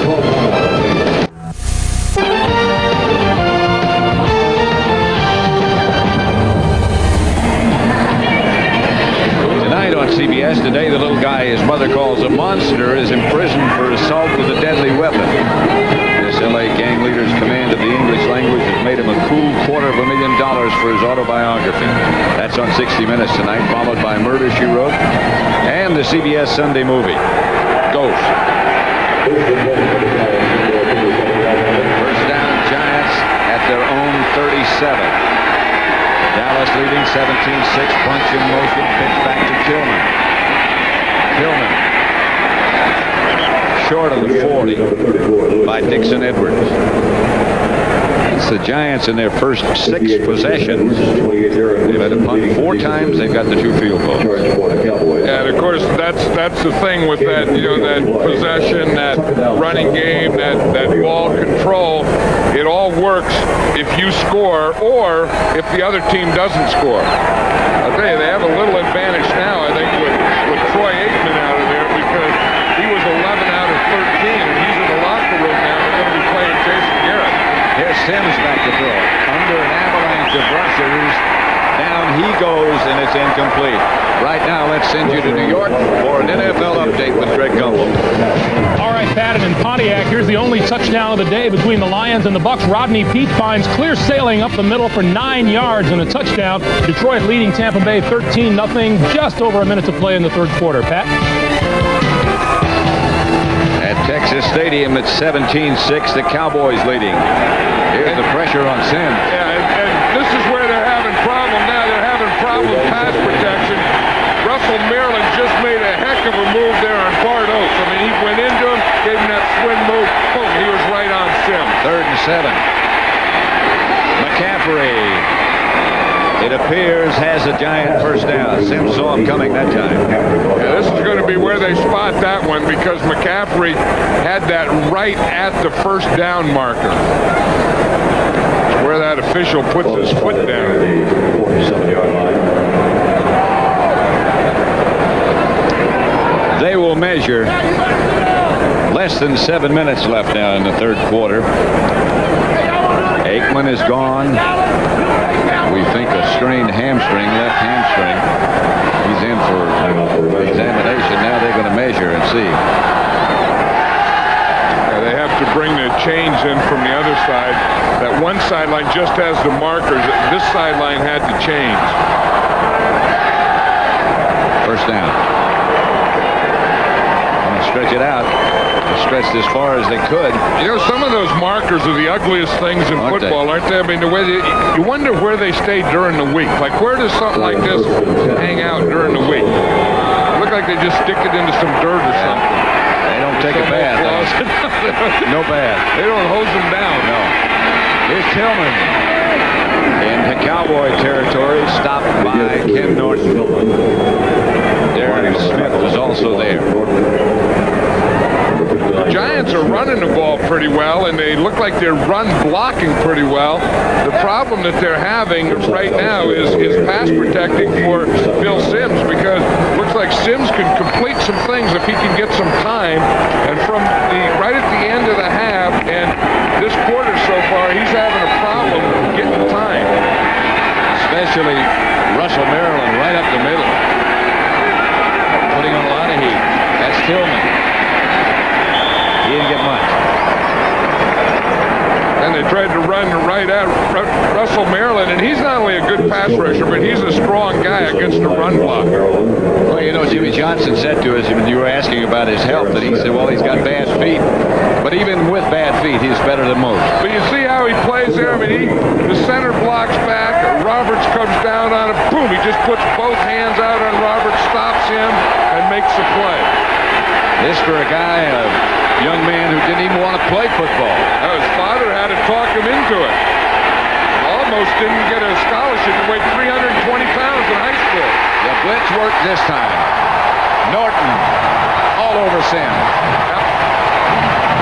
That's where the Giants are having the problems. They're having their problems with pass protection. We're going to see Norton right here. He's lining up here. Washington's here to fake the blitz. And Norton just comes right up the middle. Roberts blocks down. He should have blocked Norton. He came down. Maybe he was called down, but he came down and Norton went boom right by him. Landetta back to punt again. Evan Williams standing back at about the 11.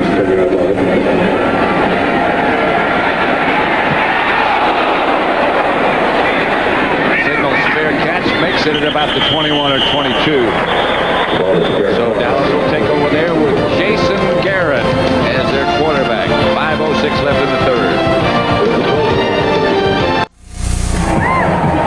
But here's what you can't do. You can't have the back going that way and slide your line this way, him block out here, because there's no way you can block that guy.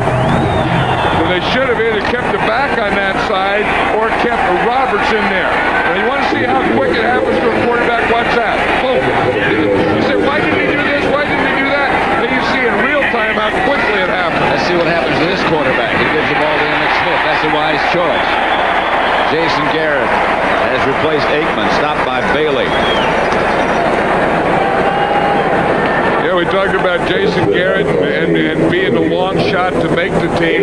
He's an Ivy League player. In fact, he was a great Ivy League player. He was the quarterback from Princeton. His dad was a coach. I remember when his dad was a coach. His dad is now a scout. Yeah. He had a couple of brothers who were good players. So he's really from a football family that went to Ivy League school. To the Moose. Darrell Johnston trying for the first down. Crazy Ray has got something else on his head now. Oh, that's Kenny Gant's shark.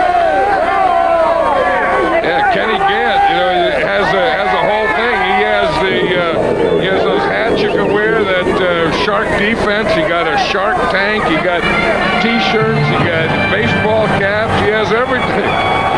There he is. He's a guy that covers kicks, and he's a nickel defensive back. Got a great smile to go with it. Like Michael Irvin says, don't rock the boat until you get on it. He says, Kenny Gant's on it. He's rocking it. Corey Miller stopped him at Smith. The flag on the play. Against Dallas. There's number 79. You wonder why he's such a good tackle, because he's so big. You see the size of that guy? Offense, number 66, 10-yard penalty. Repeat the down. First down. It was number 66, Kevin Gogan. Look at the size of those guys. I mean, that right side, Gogan, he's about 330 pounds, and Williams is about 330 pounds. And you wonder if you have to rush over those guys, you know that you're not going through those guys. You better go around. You better go around and hope they don't get their hands on you. First down. Garrett back to throw it. With Darrell Johnston. Art Collins knocked him out of bounds. I'll tell you one thing about Jason Garrett, for a young guy, just that picture up there, he really looks cool. I mean, again, I think this helps coming from a football family. He's been around it all his life, and he may be nervous, he may be tense, he may be excited, he may even be scared, but he's not showing anyone. He's 3 out of 3. And you know he's nervous. You know he's scared. Usually when you lick your fingers, you're going to throw the ball. Usually quarterbacks lick their fingers, and the next play is a pass. That's a pretty good sign. Flag on the play, however, as whistles start. We used to always key that. We would stand, try and call our plays and then watch a quarterback and he'd come out and lick his fingers. Ball start, offense number 80, simulating the start of a play, 5-yard penalty, still second down. Did you really think that was a tough decision? If they lick their fingers? If they lick their fingers. Oh, well, then you always worry about the guy who's going to lick his fingers and then throw a draw or something, and my guys are all rushing the passer and the runner runs right by him. I know one thing, that the Cowboys have 6 penalties, and the 2 things Jimmy Johnson hates, like I said before, are penalties and turnovers. Second down. Here's Garrett back to throw. Incomplete. Intended for Irvin. With Cross in the slot on the left side. Michael Irvin caught a couple of passes in the first quarter, and he hasn't caught one since. In fact, I think the way the Giants play their normal defense, that loose umbrella defense, that double zone, that kind of takes a read away. It takes the outside receivers away from the quarterback's reads and makes them go underneath. I think that's why we see so many passes to the backs and tight ends today for the Cowboys. 3rd and 17 for the first down. Garrett to throw. Novacek out of bounds. Well short of the first down, knocked out by David Tate. And the Giants should get the ball back in pretty good position, and the Giants can run the ball, and if they could just get some pass protection, they may be able to pass it, but that's the thing that's been letting them down. Dave back at number 30, the long safety for the Giants at their 20-yard line. Landetta, beg your pardon. John Jett back to punt. Megan back deep for the Giants. Jett's kick is a good one. Megan has to look into the sun. And is down at about the 24 by Matt Vanderbeek. For an NFL update, let's send you again back to our New York studios. Greg Gumbel. All right, Pat, at Pontiac, Barry Sanders having another fine day running the football, 155 yards. He sets up this 1-yard plunge by Derek Moore. Early in the 4th quarter, the Lions lead Tampa Bay 20-0. Pat and John? Late in the 3rd quarter at Texas Stadium, Dallas still leads the Giants 17-6. The winner of this goes into first place in the NFC East.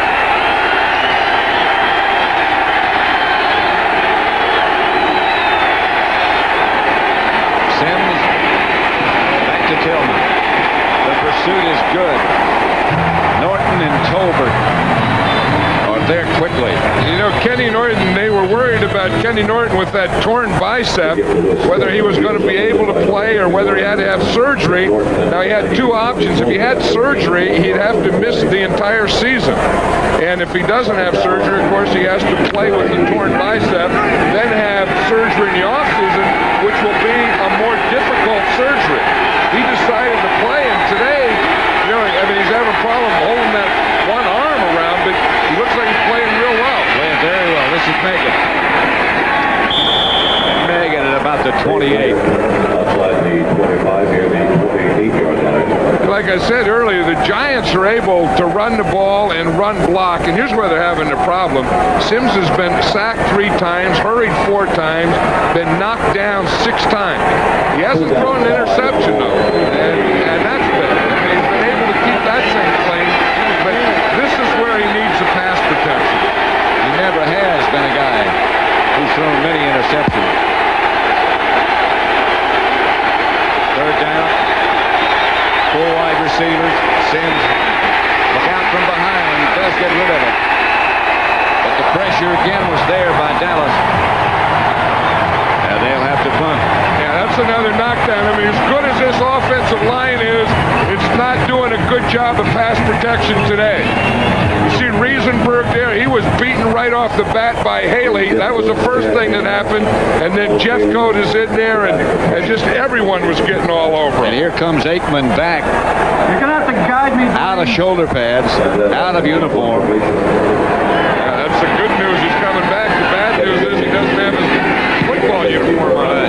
Landetta's kick is short this time and high. Fielded by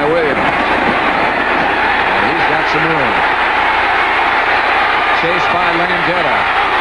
Landeta got an arm on him. I don't know if he tripped him or waved him out of bounds. I don't know what he did, or maybe he gave him a push.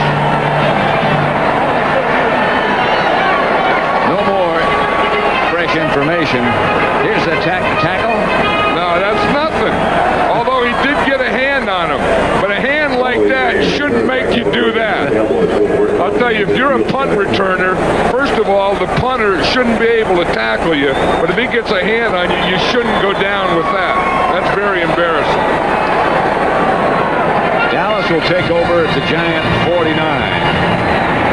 Jason Garrett, the quarterback. Aikman just came back a moment ago. Walked back, but walked back limping. Newton in front of Emmett Smith. Big Nate got somebody down and then fell on him. Yeah, Big Nate can get out there and move.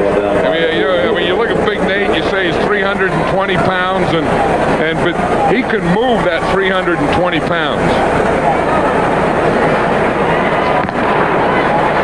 That's the end of the third quarter with the score.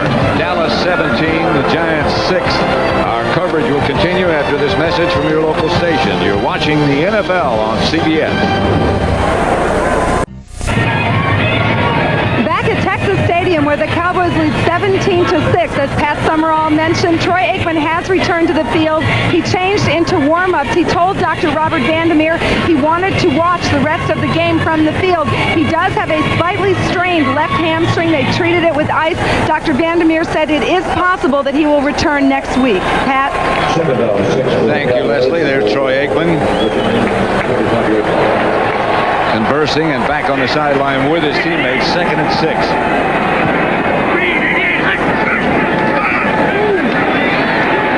Garrett gets it outside to Smith again. The other thing about Aikman that he wanted to come back out on the field and watch the rest of this game. You can tell that he didn't even comb his hair. You know, it's funny you had, not funny. That's the wrong choice of words for me. But you asked him yesterday how he was feeling. He said, I feel better than I have in a long time. But shoulder's okay, the ribs are okay, the back is fine. Now he gets a hamstring. Yeah, and I think he started feeling too good about that running. You know, he'd run a play on the left and gained about 10 or 20 yards, and then he went to the play on the right and pulled the hamstring. 3rd and 2. Emmett Smith. Emmett inside the 20 to about the 18. One of the Giants who made the tackle is down. Greg Jackson, Mark Collins. That's Collins down. Yeah, one thing about Emmitt Smith, they just keep bringing him at you all day. This is that lead draw. It's a little delayed play, a good lead block by Johnston. Again, there's Alvin Harper getting just a little block out in the front, and Mark Collins gets hurt when he hits Emmitt Smith. The good block by Johnston set up the whole big gainer. 17-6. Today's corporate sponsor of this game. Mark Collins is the injured Giant player. That's Dan Reeves with his back to you. Let's go back and see if we can figure out how he got hurt. Well, first of all, it's extra block, and watch Eric Williams. He takes his man out, takes his man in here. Gogan does. Then here's the big block. Daryl Johnston leads here. Emmitt Smith gives a little delay and then pops the ball right through here. And, of course, Mark Collins is going to get hurt on the tackle. But watch Eric Williams turn his guy. Boom, right there. Daryl Johnston makes that block. Emmitt Smith runs off it. Guyton misses a tackle. Pretty good block by Harper, and right there is where Mark Collins gets hurt. Like his knees buckled under him. Well, on the way down. Well, you know, Jackson hit him first. As Jackson goes to hit him, you see that he hit Collins right in the face. Yeah. He knocked him off the tackle. So part of that was the jolt of Emmitt Smith, but I think the bigger part of it could have been his own guy coming across to make the tackle. I think hit him right in the head. I think it was that jar that did it. Either that or his knees just gave way underneath. While we have a moment, let's look at next week's schedule. Next Sunday at 12:30, of course, it begins with the NFL Today. The Redskins will be at New York, Green Bay at New Orleans, San Francisco at Tampa Bay. And the late games will have Phoenix at Dallas here, Minnesota at Denver, and Atlanta against the Rams in Anaheim. Phoenix, Dallas. Starting time has been changed. And Reed looking on. Obvious concern. Troy Aikman. Wanted to come back. Excuse me. Someone told Troy, said, hey, if you got that messed up hair, at least put a hat on. Someone will pay you for the hat. Someone will pay you for the messed up hair. He says I'm not a hat guy.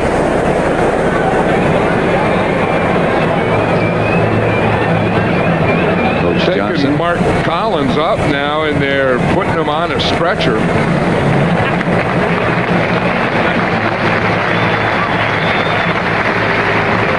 Mark Collins, one of the better cornerbacks in the NFL. A real loss here to this Giant defense, because not only their best defensive back, but also a real leader in that secondary. It has been. I think that was one of those things that he was starting to tackle and was knocked off the tackle by his own man. It was more of a jolt from his own man than it was the jolt from the end of the run by Emmitt Smith.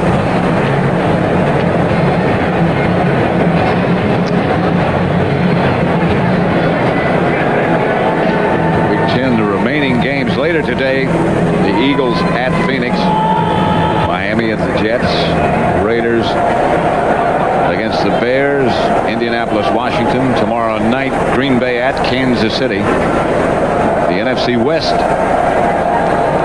the bye division this week, is Mark Collins.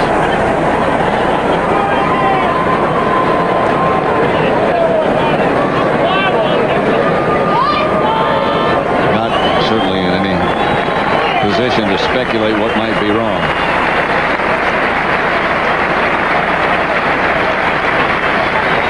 We'll try to get word and pass it along as soon as we get it.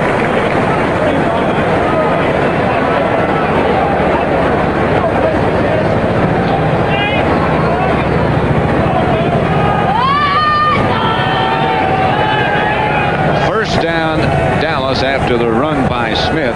Emmitt Smith has 19 carries for 99 yards.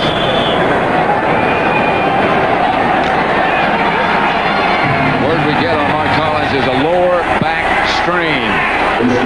He's headed in for x-rays. First down, Dallas. At the Giants 17. Garrett gives to Emmitt Smith. Emmitt is to the 10. Over 100 for Emmitt Smith. You know, one thing that Emmitt Smith does is he says he has to be patient. Now watch Eric Williams here, 79. They start off in a double team. He turns this guy, and you see how he not only stays with him, but he knocks him off the line, and then stays with him, and then at the end, you want to pancake him. That's called a pancake. And great footwork too, John. Second and 3. Emmitt Smith again. To about the 6. Canavis McGee made the stop. One thing you forget about a guy like Williams, so big, not to dwell on that, but Emmitt Smith now slow getting up. But his feet are so quick. It's such great footwork to handle all that bulk. Yeah, that's the thing that they have to do. I mean, just being big isn't enough to be a professional football player. I mean, you have to be big, and you have to have strength and quickness. And Williams has that. Gogan has it. Nate Newton has it. I mean, they're all big guys, but they move quickly. First and goal from the 6. They'll try Emmitt again. Hit by Guyton at about the 2. The other thing about Emmitt Smith running is, one, he's so durable. I mean, he's the type of guy that you can keep running and keep running and keep running. They pay him a lot of money, and every Sunday he goes out there and he earns that money. But he very seldom goes into the hole that he starts. If he starts on the left, he usually ends up running into a hole on the right. If he starts on the right, he usually ends up cutting back and running to a hole in the left. Johnston in front of Smith. Novacek on the move. Darrell Johnston not quite in. No signal yet except by the Cowboys. I think the fans wanted the Moose to get that one. They were yelling to moo. It sounds like a moo, but they're yelling moo. They were yelling moo before the snap of the ball. They were yelling for moo to get the ball. That's how close he got. Again, the ball has to break the play.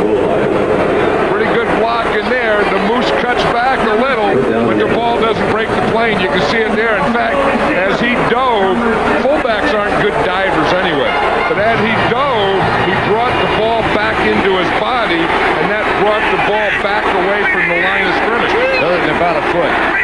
Try the Moose again? No. Trying to Smith. Touchdown. Let the Moose lead. Yeah, the Cowboys are just too good. When they lose Troy Aikman, Jason Garrett comes in, but they still have Emmitt Smith there. And I'll tell you the other thing is when they lost Troy Aikman, and maybe even before that, their defense picked up. And their defense has been all over Phil Simms. Well, that's a pretty good mark of a good team. Smith, 23 carries, 115 yards now. But when one part of your team lets down, the other part has to pick it up. And that's what exactly they did. Murray for the extra point is good, and it's 24-6 with 11:22 remaining. CBS Sports coverage of the National Football League is sponsored by the new Chevy S-Series line of trucks. So new from the inside out, everything else is history. Levi's loose-fitting jeans. Budweiser Beechwood aged for a crisp, clean, classic taste. And by Norelco patented lift and cut shavers. Back at Texas Stadium, Cowboys 24, Giants 6. Pat Summerall with John Madden. There's a guy who's been running down on the kickoffs for a long time, number 40, Bill Bates. And better than anyone who's run down under kickoffs for a long time. I think Bill Bates is probably the best that's ever run down under kickoffs. Megan. Hit and knocked backwards at about the 15-yard line by Brock Marion. Somebody's going to get hurt celebrating. That's what they call the shark attack. I mean, they get down there, it hurts to make a tackle. I mean, being a special teams guy in the Cowboys, you got to get revved up before they kick it. They kick it, you got to run down there like heck. Then you got to make the tackle. Then you got to jump on the guy, and the guys jump on each other, then they beat the heck out of you. But they're having fun. Another ball, a touchdown ball for Emmitt Smith. Now, why'd the guy look at his watch? Would he put a time of day? What time he scored? There's Sims. Back to throw, chased by Haley. Guess he's checking the date there. That's right, that's it. Yeah, November 7th. November 93. I forgot Buck had a fancy watch. Yeah, you know those military guys. Buck's an old military guy. Yeah. You know, that could be any time on there. I mean, he could have what time it is under siege. What time it is in the air. 1300 or something like that. That little computer on the sideline. Yeah, I mean, football's come a long way, hasn't it? I mean, they got the monitors on the sidelines and stuff to take pictures and spit it out the other end. We used to just have a bucket of water and a charcoal bucket. This is what that guy's standing down there looking at it, pushing buttons, and look, pictures come out. Delay offense. 5-yard penalty. Maybe he was grading us. He's taking the picture, see, then that picture, that's still, they make a still picture out of that, so now they can study how they line up. Yeah, that's a good picture. They can say that. We got a picture of a guy calling timeout. And the scoreboard. 2nd and 15, the ball at the 12. Sims to Meggett. Meggett by Hennings. Chad Hennings has developed into a player. You know, he was a guy that was in the Air Force and served in the Air Force. And, I mean, how a guy that big flew airplanes, I have no idea, but he did. And he came out of the Air Force and kind of made the Cowboys as a special teams guy this offseason, bulked up, and now he's a legitimate defensive lineman. He flew that airplane they call the Warthog. Well, it had to be a hawk. There's no way he's going to fly something that says pirouette on it. There's Sims out of the pocket. Gets it back across the field, and the ball is lost by Derek Brown. Bates picked it up. They're saying touchdown. There's a flag on the play back in the beginning. Yeah, you talk about Kenny Gant and doing all these things. This last kickoff, we talked about Bill Bates, but Bill Bates has been doing it for so long and better than anyone. In fact, Bill Bates was the first guy that was picked for the Pro Bowl as a special teams guy. Offense, number 60. Philly is declined. 4th down. Just watch the pressure here. You see Tolbert gets so much pressure on Eric Moore that he darn near has to hold him. And Eric Moore is playing the left tackle now for Jumbo Elliott. Talking about that pinched nerve he had. Jeffco put the heat on. Bates came back from very serious knee surgery a year ago. Landeta's kick. Chases Kevin Williams back to the 45. At about the 49. 43-yard punt. Bunch down to make the stop. Dallas takes over leading 24-6.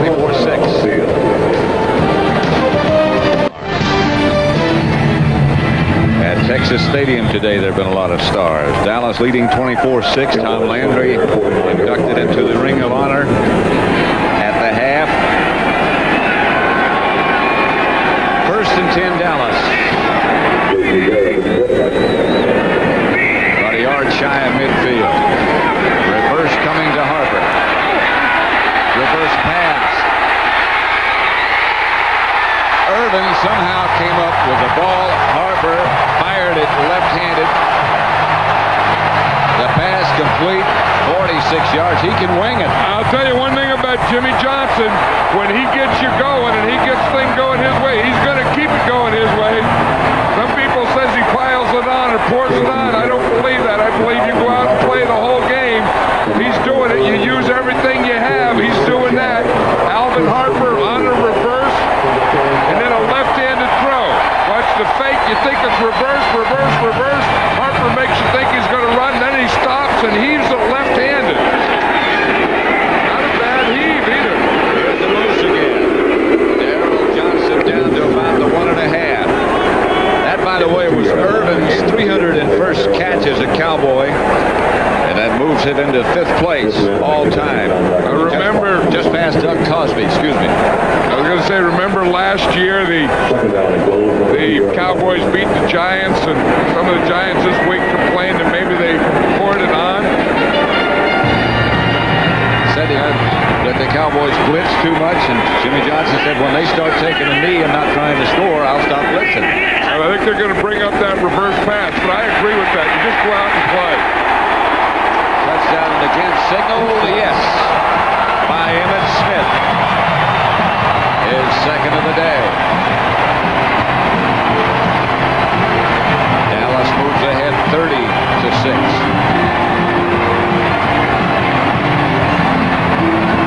The first time that Dan Reeves has been back here for a regular season game, and he really didn't expect this to happen to him.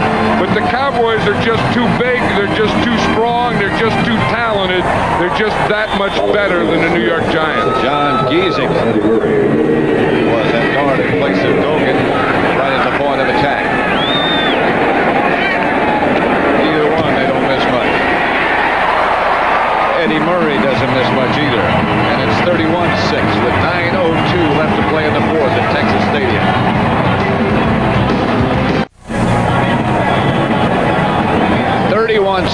Dallas over the Giants. 9:02 left to play. This game is presented by authority of the National Football League. CBS telecast intended for the private use of our audience. Any rebroadcast or other use of this telecast without the express written consent of CBS, the Dallas Cowboys, and the is prohibited. And Kenny Gant will go into his inspirational dance again. I guess that's inspirational.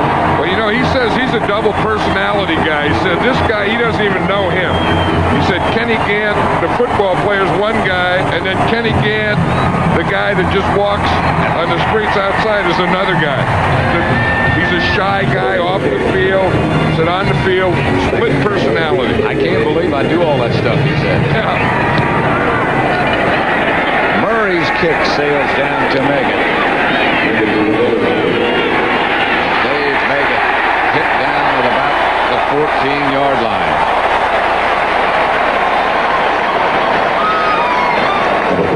Yeah, what would you think Gant looks like? I mean, you see him dancing, you see him running down, you see him hitting guys, you see him playing, and you look at that picture and you wouldn't think, hey, that guy looks like Spike Lee. Albany State. In fact, you know, the first time he was on an airplane is when he came to the mini camp. His first camp here, when he came to Dallas, was the first time he'd ever been on an airplane. From Lakeland, Florida. He said he was Albany State. It's not that far. Lewis Tillman, the ball carrier. The pitch to Lewis Tillman. I think the Giants know, and you can see them shaking their heads there, that they've been whipped in just about every way you can be whipped. I mean, they've been whipped on special teams. They've been whipped when their offense has been out there. They had some running going, but again, the pass protection let them down, and they couldn't stop the run. And as you pointed out, when they got behind, the kind of team they are, when you do get behind, it's hard to make it up. You got to be able to throw it. Here comes Haley. There goes Sims. Tony Tolbert. After Haley went by, Sims Tolbert took him down.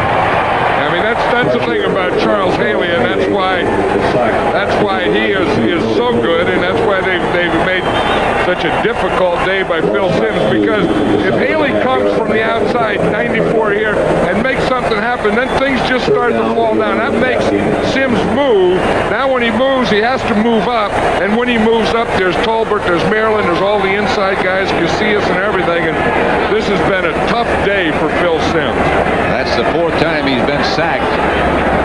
I mean, he's been hurried 6 times. He's been knocked down 7 times, and he's a tough guy. I mean, Phil Sims is as tough a guy as there is, but doggone it, you have to give him something, and the Giants offense just haven't given him anything today. In fact, they're bringing him out now.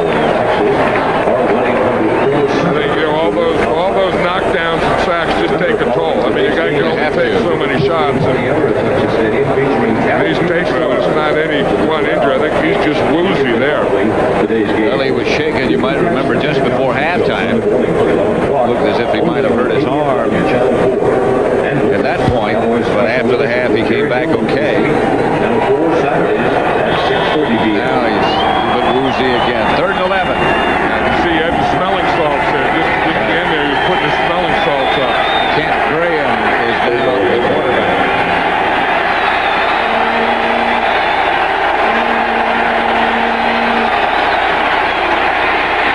And they cave the pocket in around Graham, who gets it upfield to Chris Callaway, and that'll get the first down.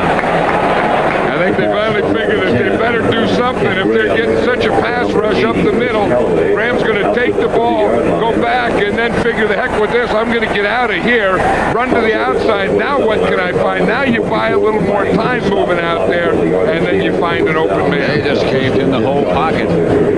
Yeah, well, you see with Phil Sims, you know, they know he's not going to run, so I think they just rushed to a point, and they rushed the same way, and Kent Graham took it outside. First down, Giants at their own 30. Here's Graham back to throw it. Intended for Tillman. Bounced off him. Like I said, Tillman caught one pass today early. He caught a screen from Sims, and that was the first time he's caught a pass all year. So if they want to throw the ball to a running back in there, it's usually Dave Megan. Of course, we talked about Rodney Hampton. They thought they were going to play him today, but they worked him out before the game, and his knee wasn't ready to play, at least on this turf. said last Wednesday when he practiced he felt pretty good. Wednesday and Thursday. Since then it went downhill. Here's Graham back to throw it. Graham gets it out to Mark Jackson, and that should be enough for another Giant first down. Pass complete to number 89, Mark Jackson. 7 minutes exactly left to play. You know, of course, the score is 31-6, but sometimes it just takes a little movement. You just have to do something, get outside the pocket. Then it makes that pass rush honest again for a minute, so then you can stay in the pocket. Although, I admit there's 6 minutes and 50 seconds to go, the score is 31-6, too.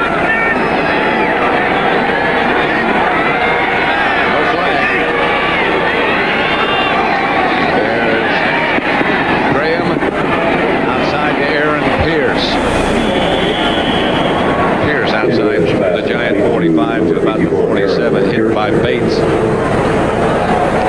The Dallas Cowboys are not playing their regular defense. They're in their prevent defense, they're in their nickel defense. And so, seem to say, well, it is now Kent Graham comes in here. Why didn't Sims do this? Well, he could have just done this. Well, they weren't playing defense like this, and it wasn't the same situation. 2nd and 5.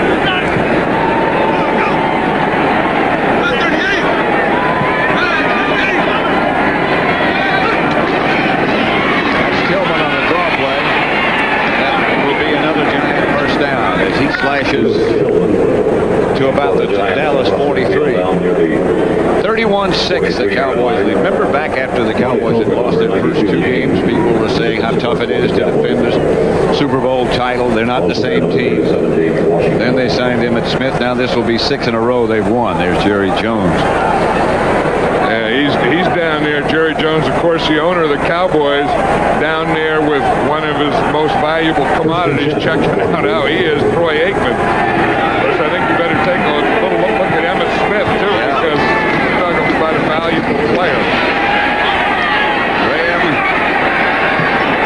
deep for Jackson. Brown on the coverage, incomplete. Mark Jackson, number 89. You don't think they're negotiating now, do you? Well, Jerry Jones said that he was going to talk in December. He was going to talk about a new contract for Troy Aikman, who still has 2 years on his contract. And then since then, they said that they've started negotiations now in November. Of course, Troy Aikman said he knew that he had to wait, but then he found out that he was the 31st highest paid quarterback in the NFL. He said that upset him a little. Some of those 30 guys in front of him, he didn't know who they were. A few of them didn't upset him, but some of the 30 did. Here's Graham. Pass is caught by Jackson. He swings it close to a Giant first down. Knocked out by Everett. I think that, at the end of the day, the Cowboys are, because of that 0-2 start that you talked about and not having Emmitt Smith, and their team has improved too, but now they're going to go in today and finally get back in first place in their division, and that's the thing you have to do. First of all, you win your division first, and you go on, you take care of the playoffs, the championship game, the Super Bowl, but I think Emmitt Smith hurt his shoulder. I think he did too. Not on the touchdown run, before that. Tillman stopped by Woodson. Because we know that they already lost Troy Aikman. And, you hope that Emmitt Smith's shoulder is going to be okay. Well, you talk about they have an arsenal full of stars, guys you have to stop. Those are 2 guys. There's one of them, Emmitt Smith and Aikman. 2 of the brighter stars. He can't lift that right arm. You see that? He even had someone had to put his cap on for him. He's hurt that right shoulder. 2nd and 7.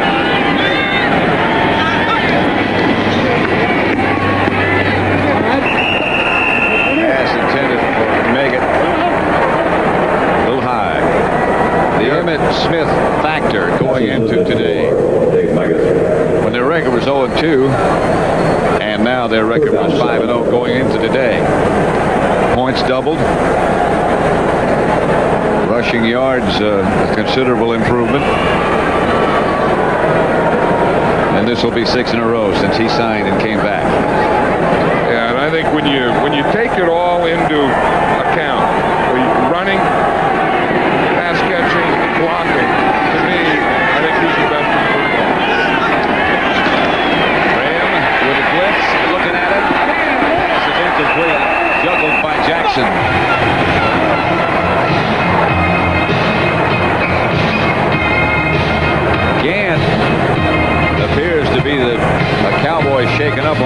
play. I'll tell you, this is either the worst pass protection I've ever seen against the Cowboys or the best pass rush I've seen of the Cowboys. Now, they have a big lead, and they're blitzing, but watch Tolbert come from the outside. I mean, every time the quarterback goes back and stays in the pocket, it seems like there's always 2 or 3 guys knocking him down as he throws it. Looks like everything's just caving in. Flag on the play.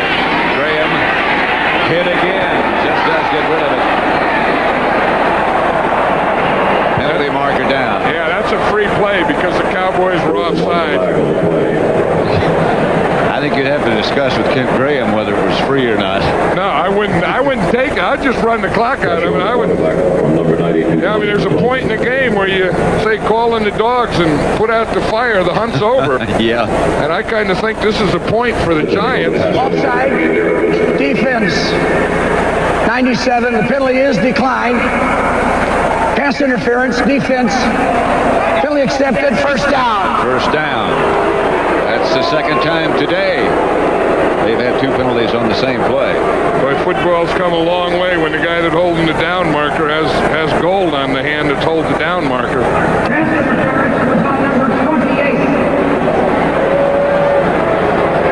The official word that we get on Emmitt Smith that he is sore and tired. He has every right to be sore and tired. And he hurt his right shoulder, too. First and 10. After the penalty, the Giants at the Cowboys 20. Graham, the quarterback, gives the punch. Jared Bunch. Out of bounds by Brown at about the 7. It'll be first and goal from there. Yeah, but I think sometimes there's a point in a game, and again, you just try and get it over with. You just run out the clock, try and keep your team as healthy as you can be, and then start getting ready for next week. And I think for the Giants, that point has come. Now, you can say, oh, you never give up with a game blown. When it's 31-6, I think, like I say, you call in the dogs. And I think they just want to run this thing out. First and goal from the 7. 3:47 left to play. Graham throws it away. Again, he gets knocked down. Again by Haley. Yeah, the stuff that Charles Haley does, it's interesting. They say Haley doesn't have this stat or doesn't have that stat, but I still think that when you look at 94, I still think he's one of the most dominant players in the National Football League. Funny, we were talking to Stepnoski yesterday, the Dallas center, and to Nate Newton. One of Haley's children was selling candy, and they all bought candy. Well, yeah, Haley was selling the candy for his daughter, and they all bought it. They all bought it. Graham incomplete for Pierce. But old Stepnoski just had one little box of candy, and Nate had a big shopping bag full. He had 10 cans of it. I mean, he had big cans of it. So I said, Nate, how come you had so many barrels from Haley? And he said, oh, he and I are buddies. I think Nate kind of took that candy, probably ate half of it last night before he went to bed. Nate's the kind of guy that'll hide some of that under his bed, too. He'll hide a barrel of that candy underneath his bed the night before the game. Well, he can hold a lot of candy. I can see where he's holding it. Ran back the blitzes in a hurry. That's by Thomas Everett, who hit Graham just as he got rid of the ball.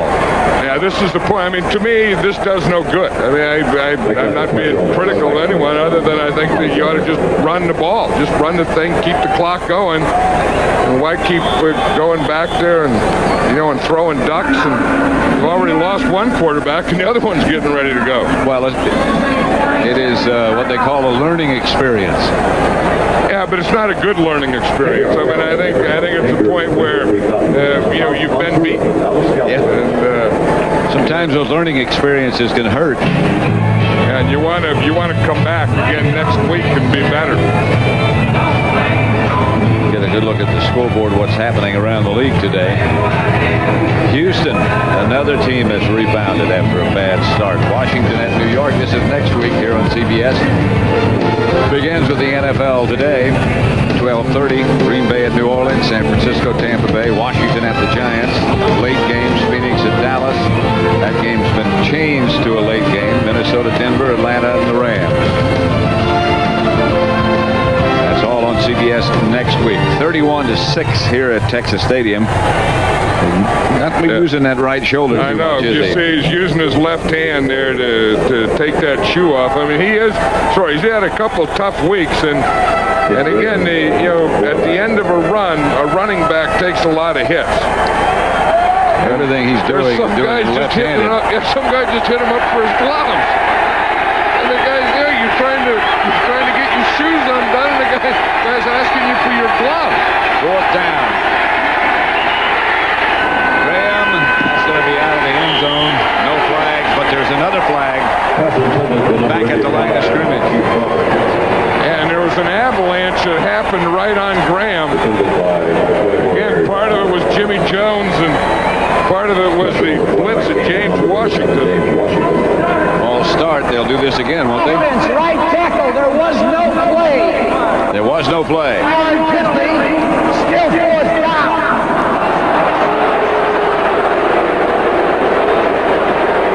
Emmett Smith, the word gets to us that he says he is just tired and is finished for the day. Please reset the game clock to 3 minutes and 35 seconds. There were times when he wouldn't admit that he was tired.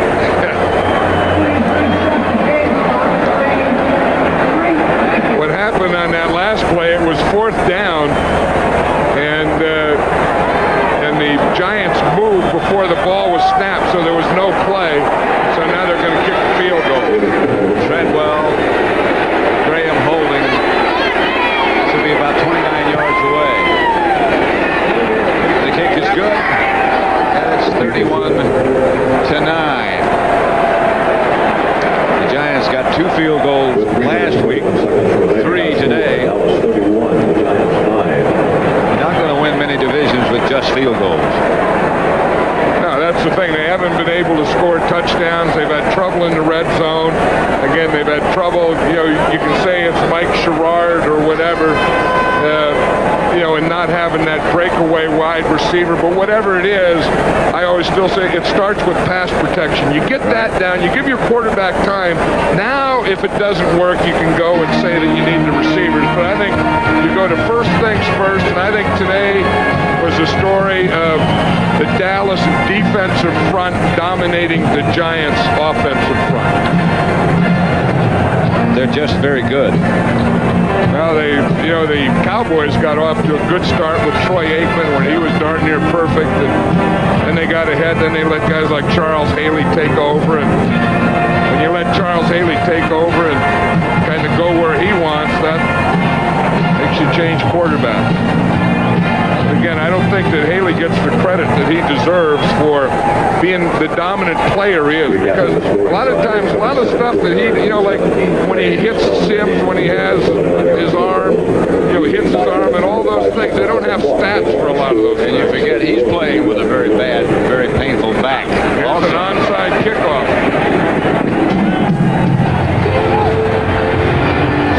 Somebody jumped. That might have been successful. It was successful.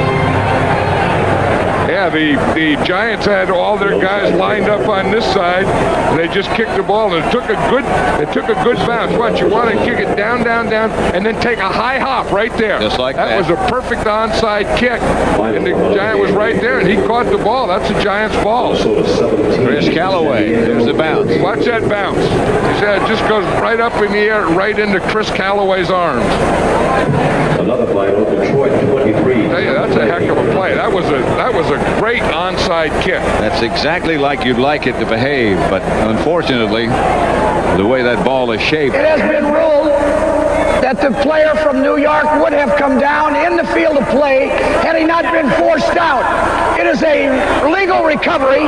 1st and 10, New York. Well, we better get this game over with quickly. Yeah. The referee's not going to have any voice voice left. He started off the game with a bad voice. You know, he said he was hoarse and had laryngitis or something. And as we go on and on and on, Dick Hantek keeps getting worse and worse. That's too long a call for a guy with a bad voice. Yeah, I thought his feet were down anyway. I mean, he goes up and there's both feet were down anyway. I don't know what they're talking about. It has been ruled that they were down. Yeah, but they didn't have to rule because they were down before he went out.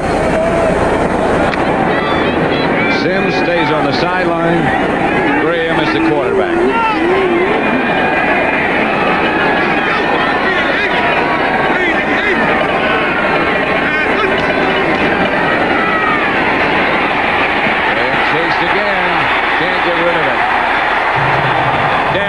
Smith came free. Flag on the play. Right at the sack to number 59, Darren Smith. Flag on the play. Be holding. And it's going to be against Dallas.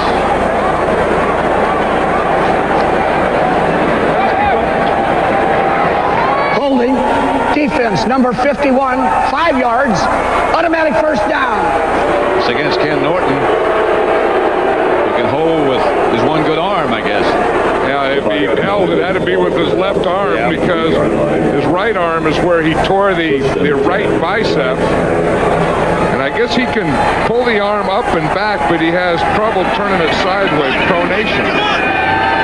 He has trouble pronating. 1st and 10 indicates. Dallas 43. Here's Graham back. Going deep for Callaway and out of bounds.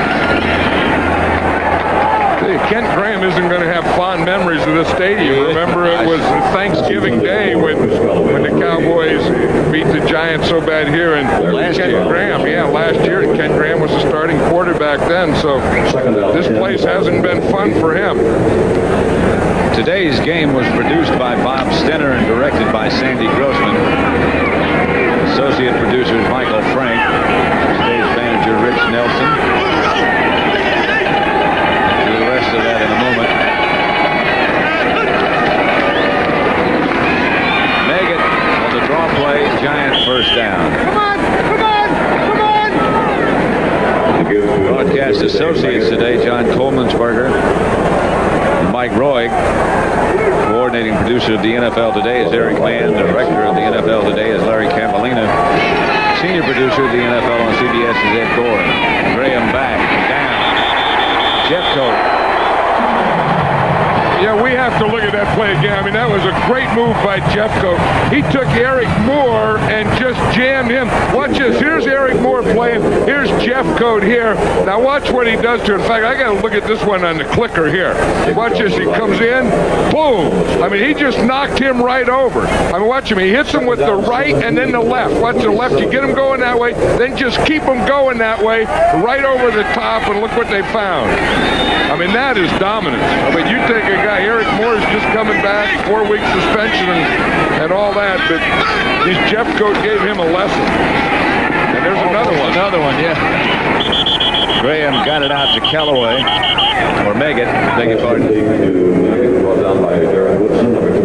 Again, now you see Eric Moore is turned and waiting and waiting and waiting. And Jeffcoat again, Eric Moore is just starting too high. And he's letting those guys get underneath him and straighten him up. Then he loses all his power and then you just run right over him. Plus he's backing up all the time. Right, and the reason that he's in there, of course, is because Jumbo Elliott has that pinched nerve in the neck.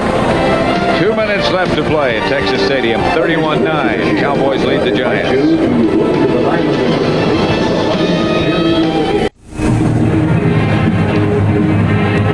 2 minutes left at Texas Stadium. Dallas leading 31-9.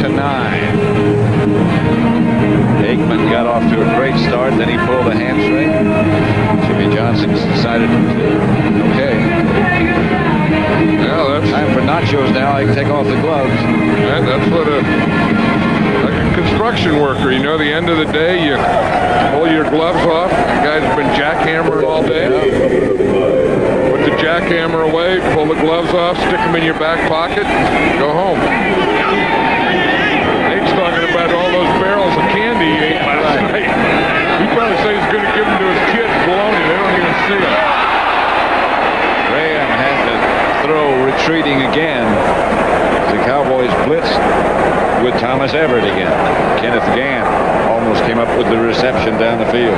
Graham's pass almost intercepted. Mark Stepnoski was talking about how he, has his jersey taped and tapered and then tapes the pads and there's nothing to grab. And he goes through a thing where it takes him a half hour to tape his shoulder pads to his jersey and the defense can't grab him up.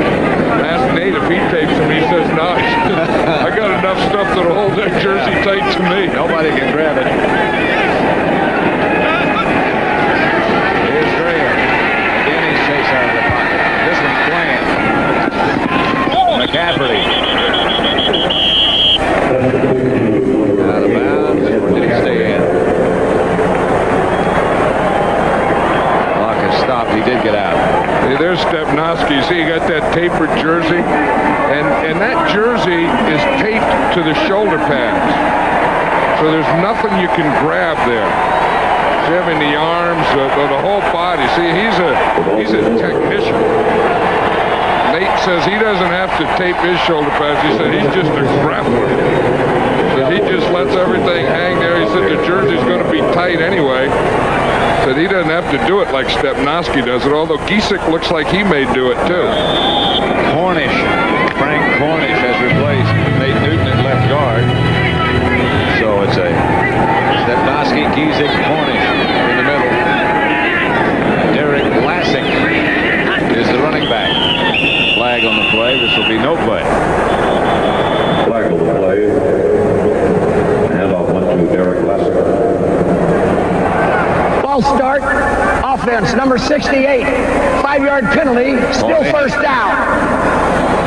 Yeah, a guy that stays in there and probably, if you had to pick the most underrated player of the Cowboys, maybe a year ago it was Darrell Johnston, the Moose, and now I think it's probably the left tackle there, number 71, Mark Tuanay. I mean, he's been playing for 11 years. Just stays in there. Just stays in there, always takes that tough pass rusher. Tough guy, always does a good job, very solid, smart. That's Lassick. Andre Powell made the stop on Lassick. The Cowboys have so many good players, and so many all-pros that you never get to the Mark Tuanays. 17-yard line. They spend your time talking about the Irvins and the Harpers and the Aikmans and the Smiths. And even Eric with the Williams, line, I mean, even with the line, Stepnoski went to the Pro Bowl last year. Nate Newton went to the Pro Bowl last year. And you don't get out to old Mark Tuanay, but he's very, very solid. Second down and 15. And I think the Cowboys are solid. I mean, I think the Cowboys, if you look and say, who's the best team in football right now, we look here, we see they're the best team in the NFC East. And right now, to me, there's no doubt that they're the best team in the NFL. San Francisco would come the closest to being the next. And, of course, they played a few weeks ago, and the Cowboys have already beaten them. And I think, they have to have some luck. They have to stay healthy. I mean, you wonder about Troy Aikman. You wonder about Emmitt Smith's shoulder. I mean, all these things, they have to have. They have to have these star players. Well, they've been very lucky in that area, the injury area. They were all of last year. Yeah, today when they lose Aikman, their defense really came up and played well today. And then, of course, Emmitt Smith in the running game took over. So Jimmy Johnson comes over and says hello. And congratulations, maybe, to Dan Reeves. And heads back to the locker room. 31-9. What a special day. The Cowboys improved their record to 6-2. The Giants are now 5-3. Halfway through the NFL season of 1993. Greg Terry and Matt Millen, who's in the studio. Matt Summerall saying so long from Texas Stadium, where the final score was 31-9. Dallas. Stay tuned for the NFL Today postgame. He's got the 20, Eric Allen traces the 5, 62-yard touchdown, Emmitt Smith. This is is the Dallas Cowboys Post-Game Show. The Cowboys Post-Game Show is brought to you in part by Banking on America, Bank of America. Southwest Airlines, fly Southwest, it's just plain smart.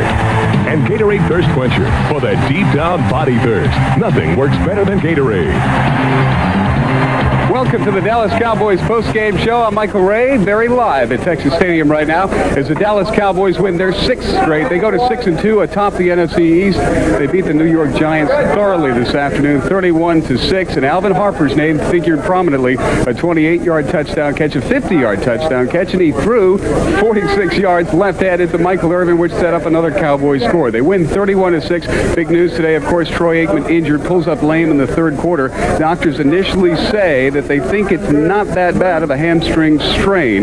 Not even using the word pull. We'll try to talk to team trainer Kevin O'Neill to see what he thinks about the injury. Again, the Cowboys just now going to the locker room on a very special day at Texas Stadium, Tom Landry Day, and a lot of fun had by all. Cowboys win 31-6. Lots more to come on the postgame show as Dallas Cowboys football continues in a moment.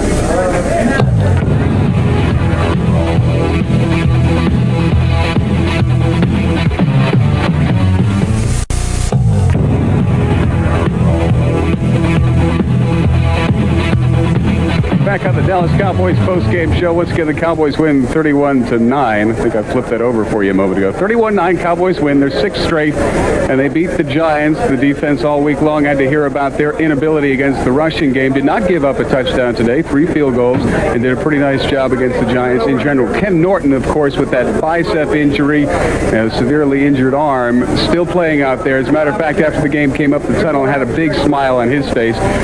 Mark Stepnoski was the last one up the tunnel today, and Jimmy Johnson was standing at the door to the locker room saying, "Who is it?" Because if it's a rookie, he's in trouble. The Cowboys are in there right now, their little post-game gathering.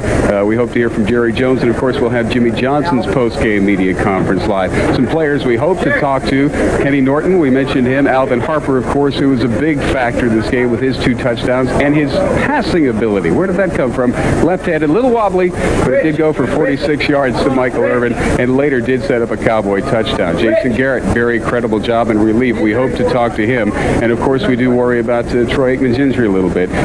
Doctors told us on the sideline that initially they don't think it's that bad. The hamstring, left hamstring, came up late in the third quarter, and they're going to, of course, look at that. Tommy Agee over there helping us do the show right now. Just a lot of fun right now. Most popular place in the NFL to be, outside the Dallas Cowboys locker room. And with us, great day for all, Jerry Jones. Well, it was, and it was done well in all phases of it. The kicking game got us great field position. Offensively, we played well.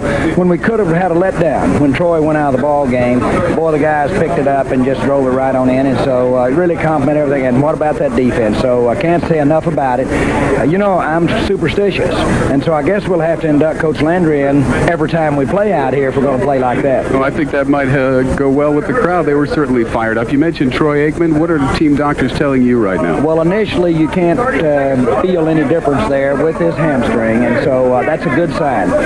We hope that he'll be ready to go next week, and certainly he plays a position that maybe you can play with a little discomfort in your hamstring. All right, 6-2. You're in the driver's seat, at least for the time being, in the NFC East. The team looks great. You showed your weapons today. Did you know that Alvin Harper pass was coming up today? Well, not only that, but I don't think anybody knew he was left-handed either. And boy, he can throw that ball, and everybody's noticed that at practice. All right, surprise for all of us. Thank you very much. Great day for everybody. I feel like Tiny Tim. Great day for all of us. Jimmy Johnson in the media room right now. He's going to his post-game press conference. Let's listen in. He's not quite there, I'm told, yet. He's just going into the locker room. A lot of press, as you can imagine, surround the Cowboys, and he has a comment or two on the way in, and here he is, and let's listen. Well, it felt like our team really played well in all 3 phases. We got a little bit sloppy there toward the end of the ball game and had a couple of breakdowns penalty-wise, and then also let them have the onside kick. I was disappointed in that. I was disappointed that we were not able to stop them right off the bat there in that fourth quarter. But our guys played well. I thought our defense made some things happen. I thought we had good coverage and forced Sims to hold the ball a little bit longer than what he wanted to hold it. I thought we did an excellent job in the running game, and they've been probably the best in the NFL running the football, and our guys held up very well. Offensively, we put the points on the board, and then after Troy got injured, we were able to still move the football, and and so I was pleased there. Also happy with the field position that we got in the kicking game.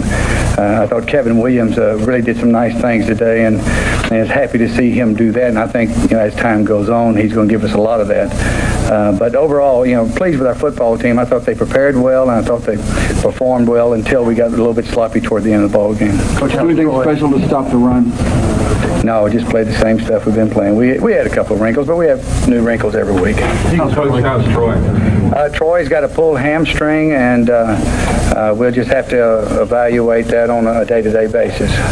I thought Jason Garrett did a good job of filling in, and I don't know how serious Troy's injury is. First look, it looks like it maybe a short period of time. Where you showed the way you can adapt by playing ball control offense to the rest of the league, also with the Giants, holding the ball and keeping them off the field.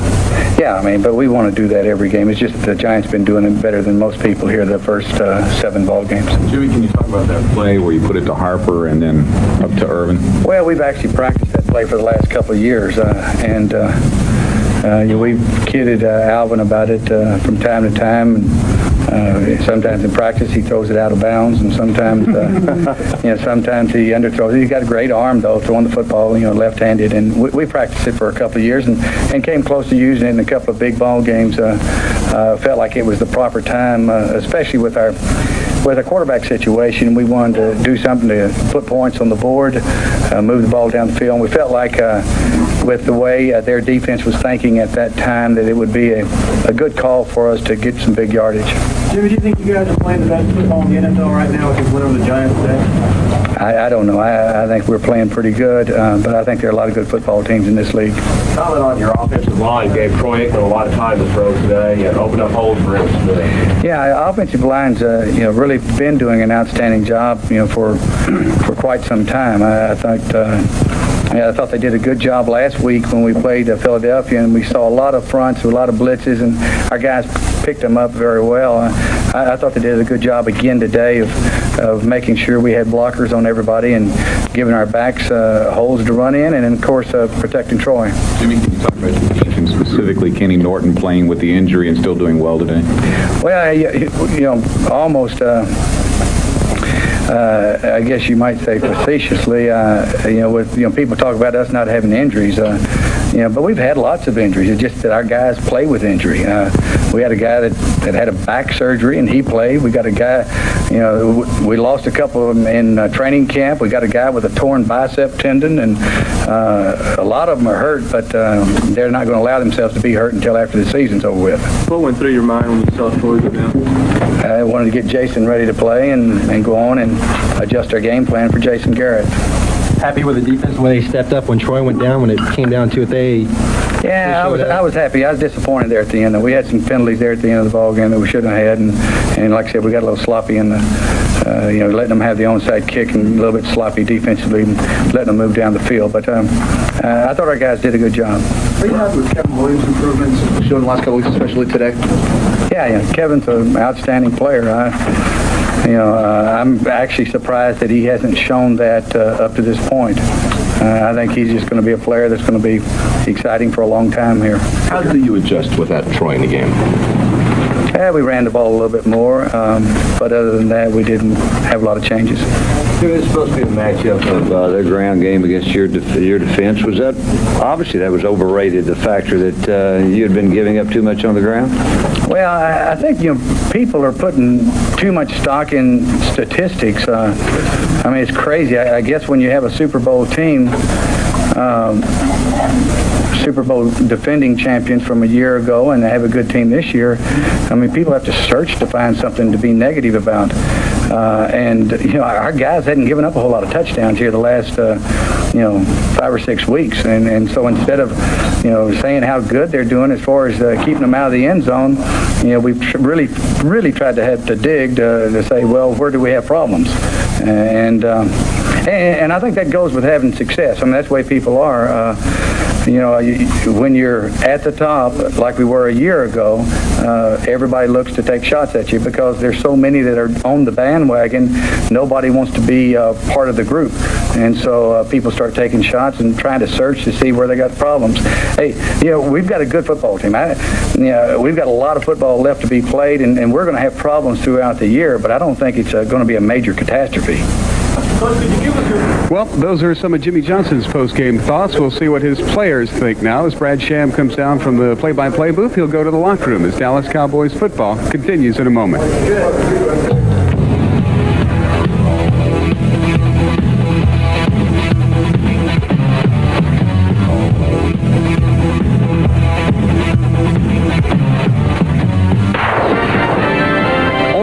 On the Dallas Cowboys post-game show, receive the following gifts: a Saturday night stay at the Sheraton Park Central Hotel, plus Sunday brunch for two at Cafe in the Park, the Sheraton Park Central of Dallas, LBJ and Coit Road. Guests also receive a $100 gift certificate from the Room Store, home of fine furniture and accessories. We put it all together and save you more at the Room Store. A $100 gift certificate from Fuller's Jewelry, good for a Seiko watch. Fuller's Jewelry, where we treat you like one of the family. And our star of the game receives a picture-perfect television from Mitsubishi Electronics. Nothing delivers the excitement of sport like a big screen Mitsubishi TV. And now the Dallas Cowboys post-game show continues with Michael Ray and Brad Sham. Brad Sham back in the Cowboys locker room. 31-9, the Cowboys beat the New York Giants, and they're in first place at the halfway point of the season in the NFC East. And a pretty interesting afternoon for Jason Garrett, who comes to work prepared every day to play, because they always say you never know. And today you never knew. And then Troy Aikman did something to his hamstring, just rolling out, and in you go. Now, were you watching the play? Did you see him get hurt? What did you think when all that was going on? Yeah, we were pretty much right there. That's where we were signaling the stuff from. And, the mindset immediately is to get a football and get a helmet and, warm up a little bit, and you're in about a minute. So get ready to go and, have a cool demeanor so everyone feels good about you being in there and just go to work. So you're telling yourself to be calm. Knowing you, I'm guessing that you were, but do you have anything you do to kind of check yourself to see if you're nervous or showing that at all? Yeah, I guess you do. Today I felt real good. I felt comfortable with what we were doing in the game plan and felt comfortable watching what they were doing in the early part of the game. So I felt pretty good going in there. There are other times when you don't feel so good and you bang yourself in the head or something to kind of get yourself going, but I felt pretty good going in today. It appeared that Norv said, all right, let's give Jason some plays that will not put any pressure on him and allow him to get the flow of running the offense and that kind of thing. It also, however, doesn't give you an opportunity to, as they say, make any plays. Now, how about that dilemma? Well, I probably had a couple of chances to make plays, and I saw Emmett and I threw him the ball. It's one of those things. You got to get comfortable with the plays. And, like we were talking before, the biggest thing for me is that I like to do, and I'm sure Troy likes to do, and anyone else who's played the position, you want to complete the first couple balls, get yourself going, have some positive feelings in the huddle, and that's what we did. And after that, we were running the ball so well, we're picking our spots, throwing it, and just trying to complete it and move it a little bit. All right, so I was kind of thinking that you must be looking for maybe an audible to get yourself a touchdown pass when you get down there close. Well, I was just being pretty hopeful about the signals coming in, you kind of sit there and you got a couple seconds and you say, give me a pass. But, like I said, when 22 is back there and 48 is back there, it's not a bad bet to run the ball, and the guys are moving them off the ball. So, I think I have no complaints with the play calling. It is not your first game experience of the season, but this is a little bit different than the other three times you'd been in. Were you nervous? Did you have a sense of I got to hold things together here, or what? I actually had a pretty good mindset, stay in the short term, one play at a time, that kind of stuff. And like I said, you want to be 1/11th of this type of team because it's a great football team. So, you let Emmett do his thing, you let the guys up front do their thing, and so on. So you don't try to do too much. You just try to help them, contribute to moving the ball, and hopefully moving the ball will contribute to scoring points. The preliminary report we've heard about Troy Aikman is that his injury is not terribly serious. We'll hear more from the trainer Kevin O'Neill later on, but depending depending on what his prognosis is for next week, do you change the way that you approach getting ready for the Phoenix game? Yeah, absolutely not. You know, I mean, I think what I do every week is say Troy's going to get hurt on the first play. It's your ball game, and you know that's what I try to do. And I think hopefully I'll get some more of our reps this week in practice if Troy's not ready to go. But you know, if he's ready to go, I do the same thing. If he's not, I try to do the same thing. Just take advantage of those situations in practice. All right, Jason Garrett, thank you. Congratulations. Right. We'll let you go. Nice job. And now we're going to bring in another man who had a nice game today, and then some. Alvin Harper, the Cowboys wide receiver, catches 2 touchdown passes for the first time since the Redskin game, and wide open on a couple of those. But of course, I'm guessing the one that you're going to be talking about the most is going to be the one you threw to Irvin, 46 yards. Now I'm betting if we asked him, he probably had to separate and make a great catch. And as I'm about to ask you, I'm expecting to hear something about what a great perfect strike it was, net catch. I think it was a perfect strike, but the first thing he came to me and said, he didn't even congratulate me. He just said, "Oh man, you ruined my touchdown. You should have led me a little bit more." How much do you work on that play? We worked on it a few times, you know, the last couple of weeks, and I was shocked that they called it. Very shocking. You know, when I was in the huddle, the guy said it's the reverse pass, and basically I just need to do is just hold on to the ball if they're covering Michael. And I said, man, I'm gonna throw this ball regardless of how many people's on Michael. Do you have to tell yourself anything when you're running the reverse to make sure that you don't give away the fact that it's a pass? Because they've got to think it's a run. You want them to think run, so they'll bite up and give him as much room to catch the ball, right? Yeah, basically you want to run and run until you get to the point where, you know, you see guys breaking on the ball, you know, trying to stop the reverse and then throw the pass. All right, now let's talk about the things that you did early in the game that are the things that you get paid for mostly. A couple of big catches, 2 big touchdowns. Take them one at a time and describe the plays and what you saw and what the situations were.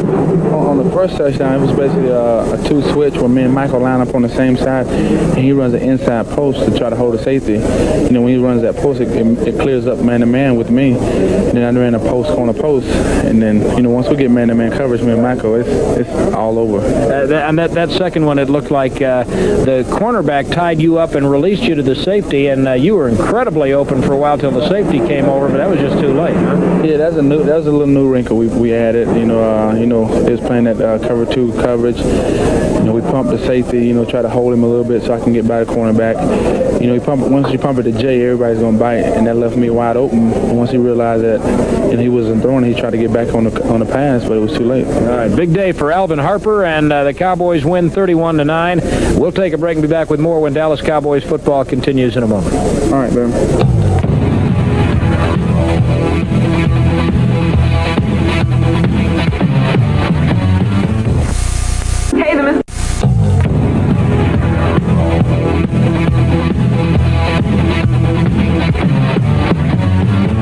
Brad Sham back in the Cowboys locker room, 31-9. The Cowboys, the first-place Cowboys, beat the New York Giants today. We're visiting with Cowboys trainer Kevin O'Neill, and you had a little bit of a lengthy list. Everybody wants to know about the quarterback first, so how is Troy Aikman? Well, we don't see what we consider to be any tear right now in that hamstring, which is good news for us. I think we've got to wait and see, Brad, how he responds over the first 24 or 48 hours on this thing, how much swelling, discoloration, that kind of stuff he gets.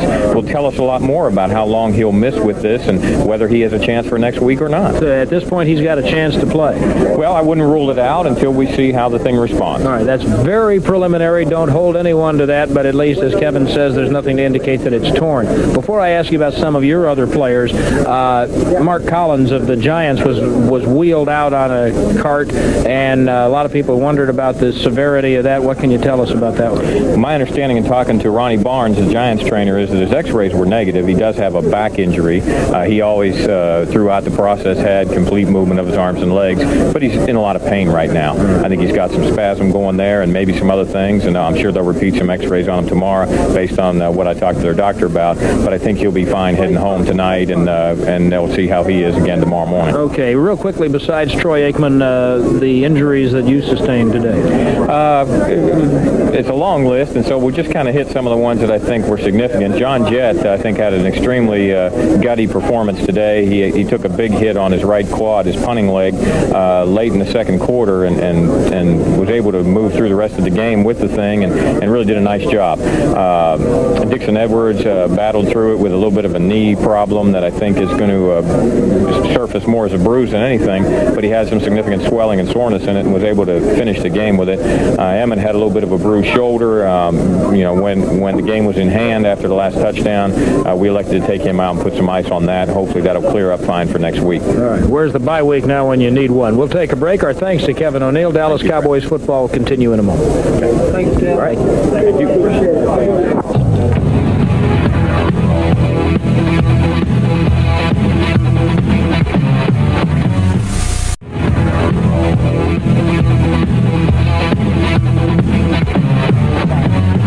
Brad Sham back on the Cowboys Locker Room Show with our star of the game for the Cowboys, linebacker Ken Norton, in the 31-9 win. I got to mention real quickly, time constraints will prevent us from talking to Jim Jeffcoat, who played a spectacular game today, but no one shone better than the heart and soul of the Cowboys defense, the middle linebacker, playing under some physical difficulties, but obviously not that great. Now, you tell me, were you favoring your arm at all? I think I was favoring a little bit. I can't help that. Going into it, I knew it was going to be I was a little nervous about things were going to happen, but I felt that if I just forgot about it and flew around, I think that my game would take care of itself. All right, a couple of big plays come to mind immediately, and I'd like to have you talk about them. One was the sack on the blitz. Another one was a big knockdown at the goal line and broke up a pass that saved a touchdown. Oh, yeah. We knew going in it was going to be big plays. We knew defense had to win this game. The sack was a situation where I got in there quick enough, and I beat the block, and I was able to get the quarterback, and Mega came through on the pass, and I was able to get over him and knock the ball down. It was just a great job by our defense. Best defensive game of the year? I'd like to say one of the best, and I think it's something for us all to build on. Now, a lot of people were asking questions about the defense coming into the game, especially the run defense, which you guys obviously got tired of. I got to say that any questions I asked about it came because several players said to me, well, we got to play better run defense than this. I think that comes from listening to you guys talk all the time. we know how good we are. We know we haven't been playing a run defense very well. I think we're concentrating on keeping people out the end zone, and we've been doing that well. It's important now for us to stop the run so we can keep you off of me and keep you from calling my house. Oh, well, see, when you give me your phone number, and I got to find out when I go on the air at 6 in the morning, and I got to find out how you practiced in the afternoon. Yeah, can I say hello to my wife? I wish you would. But my wife and daughter aren't feeling very well. I want to say hi. I'm sorry you guys couldn't make it, but you were here with me. Hopefully they'll be feeling better by tomorrow, and the way you played today has got to make you feel a little bit better, too. Oh, yeah, I felt good. Like I said, I was a little nervous. I wasn't sure if the arm would hold up, but I just kept flying, kept hitting, and the guys kept patting me on the back, and I just drew strength from the guys around me. Are you in a reevaluation stage week by week, or are you just going to go with this? I'm going to go with it. I'm going to go day to day, and pretty much my mind is set. Unless it falls off, I'm going. I don't think that's going to happen. Star of the game's Ken Norton. Congratulations. Thank you. Job. Thank you very much. 31-9, the Cowboys win today, beating the New York Giants. Michael Ray comes in with us now very quickly, and I don't know what we can add after that performance today. Is an exclamation point game. Consensus has been that the Cowboys have a lot of weapons. I don't think any of us suspected that one of them was a southpaw wide receiver. Yeah, that's, and I said before, and I have to say again, I just think that Norv Turner and Butch Davis both had incredible games today. Norv Turner had called a spectacular game, especially as exemplified by that Harper pass, and Butch Davis did the same thing calling defense. Jason Garrett's got to be worried. I mean, he may be out of there. It may be Harper at second string quarterback. Or not. Great day today for the Cowboys. They go to 6-2, and we hope you will join us next week as the Dallas Cowboys take on the Phoenix Cardinals at Texas Stadium. The Cowboys post-game show is brought to you in part by Banking on America, Bank of America. Southwest Airlines. Fly Southwest. It's just plain smart. And Gatorade Thirst Quencher for that deep down body thirst. Nothing works better than Gatorade. Promotional considerations by the following. As an official sponsor of the Dallas Cowboys, Apex applies to 1993 Super Bowl champions with sideline apparel, game jerseys, and performer footwear. Apex, a winning look you can't fake. Michael Ray's Wardrobe, provided by Rothschild's Menswear, where men can save and stay in style.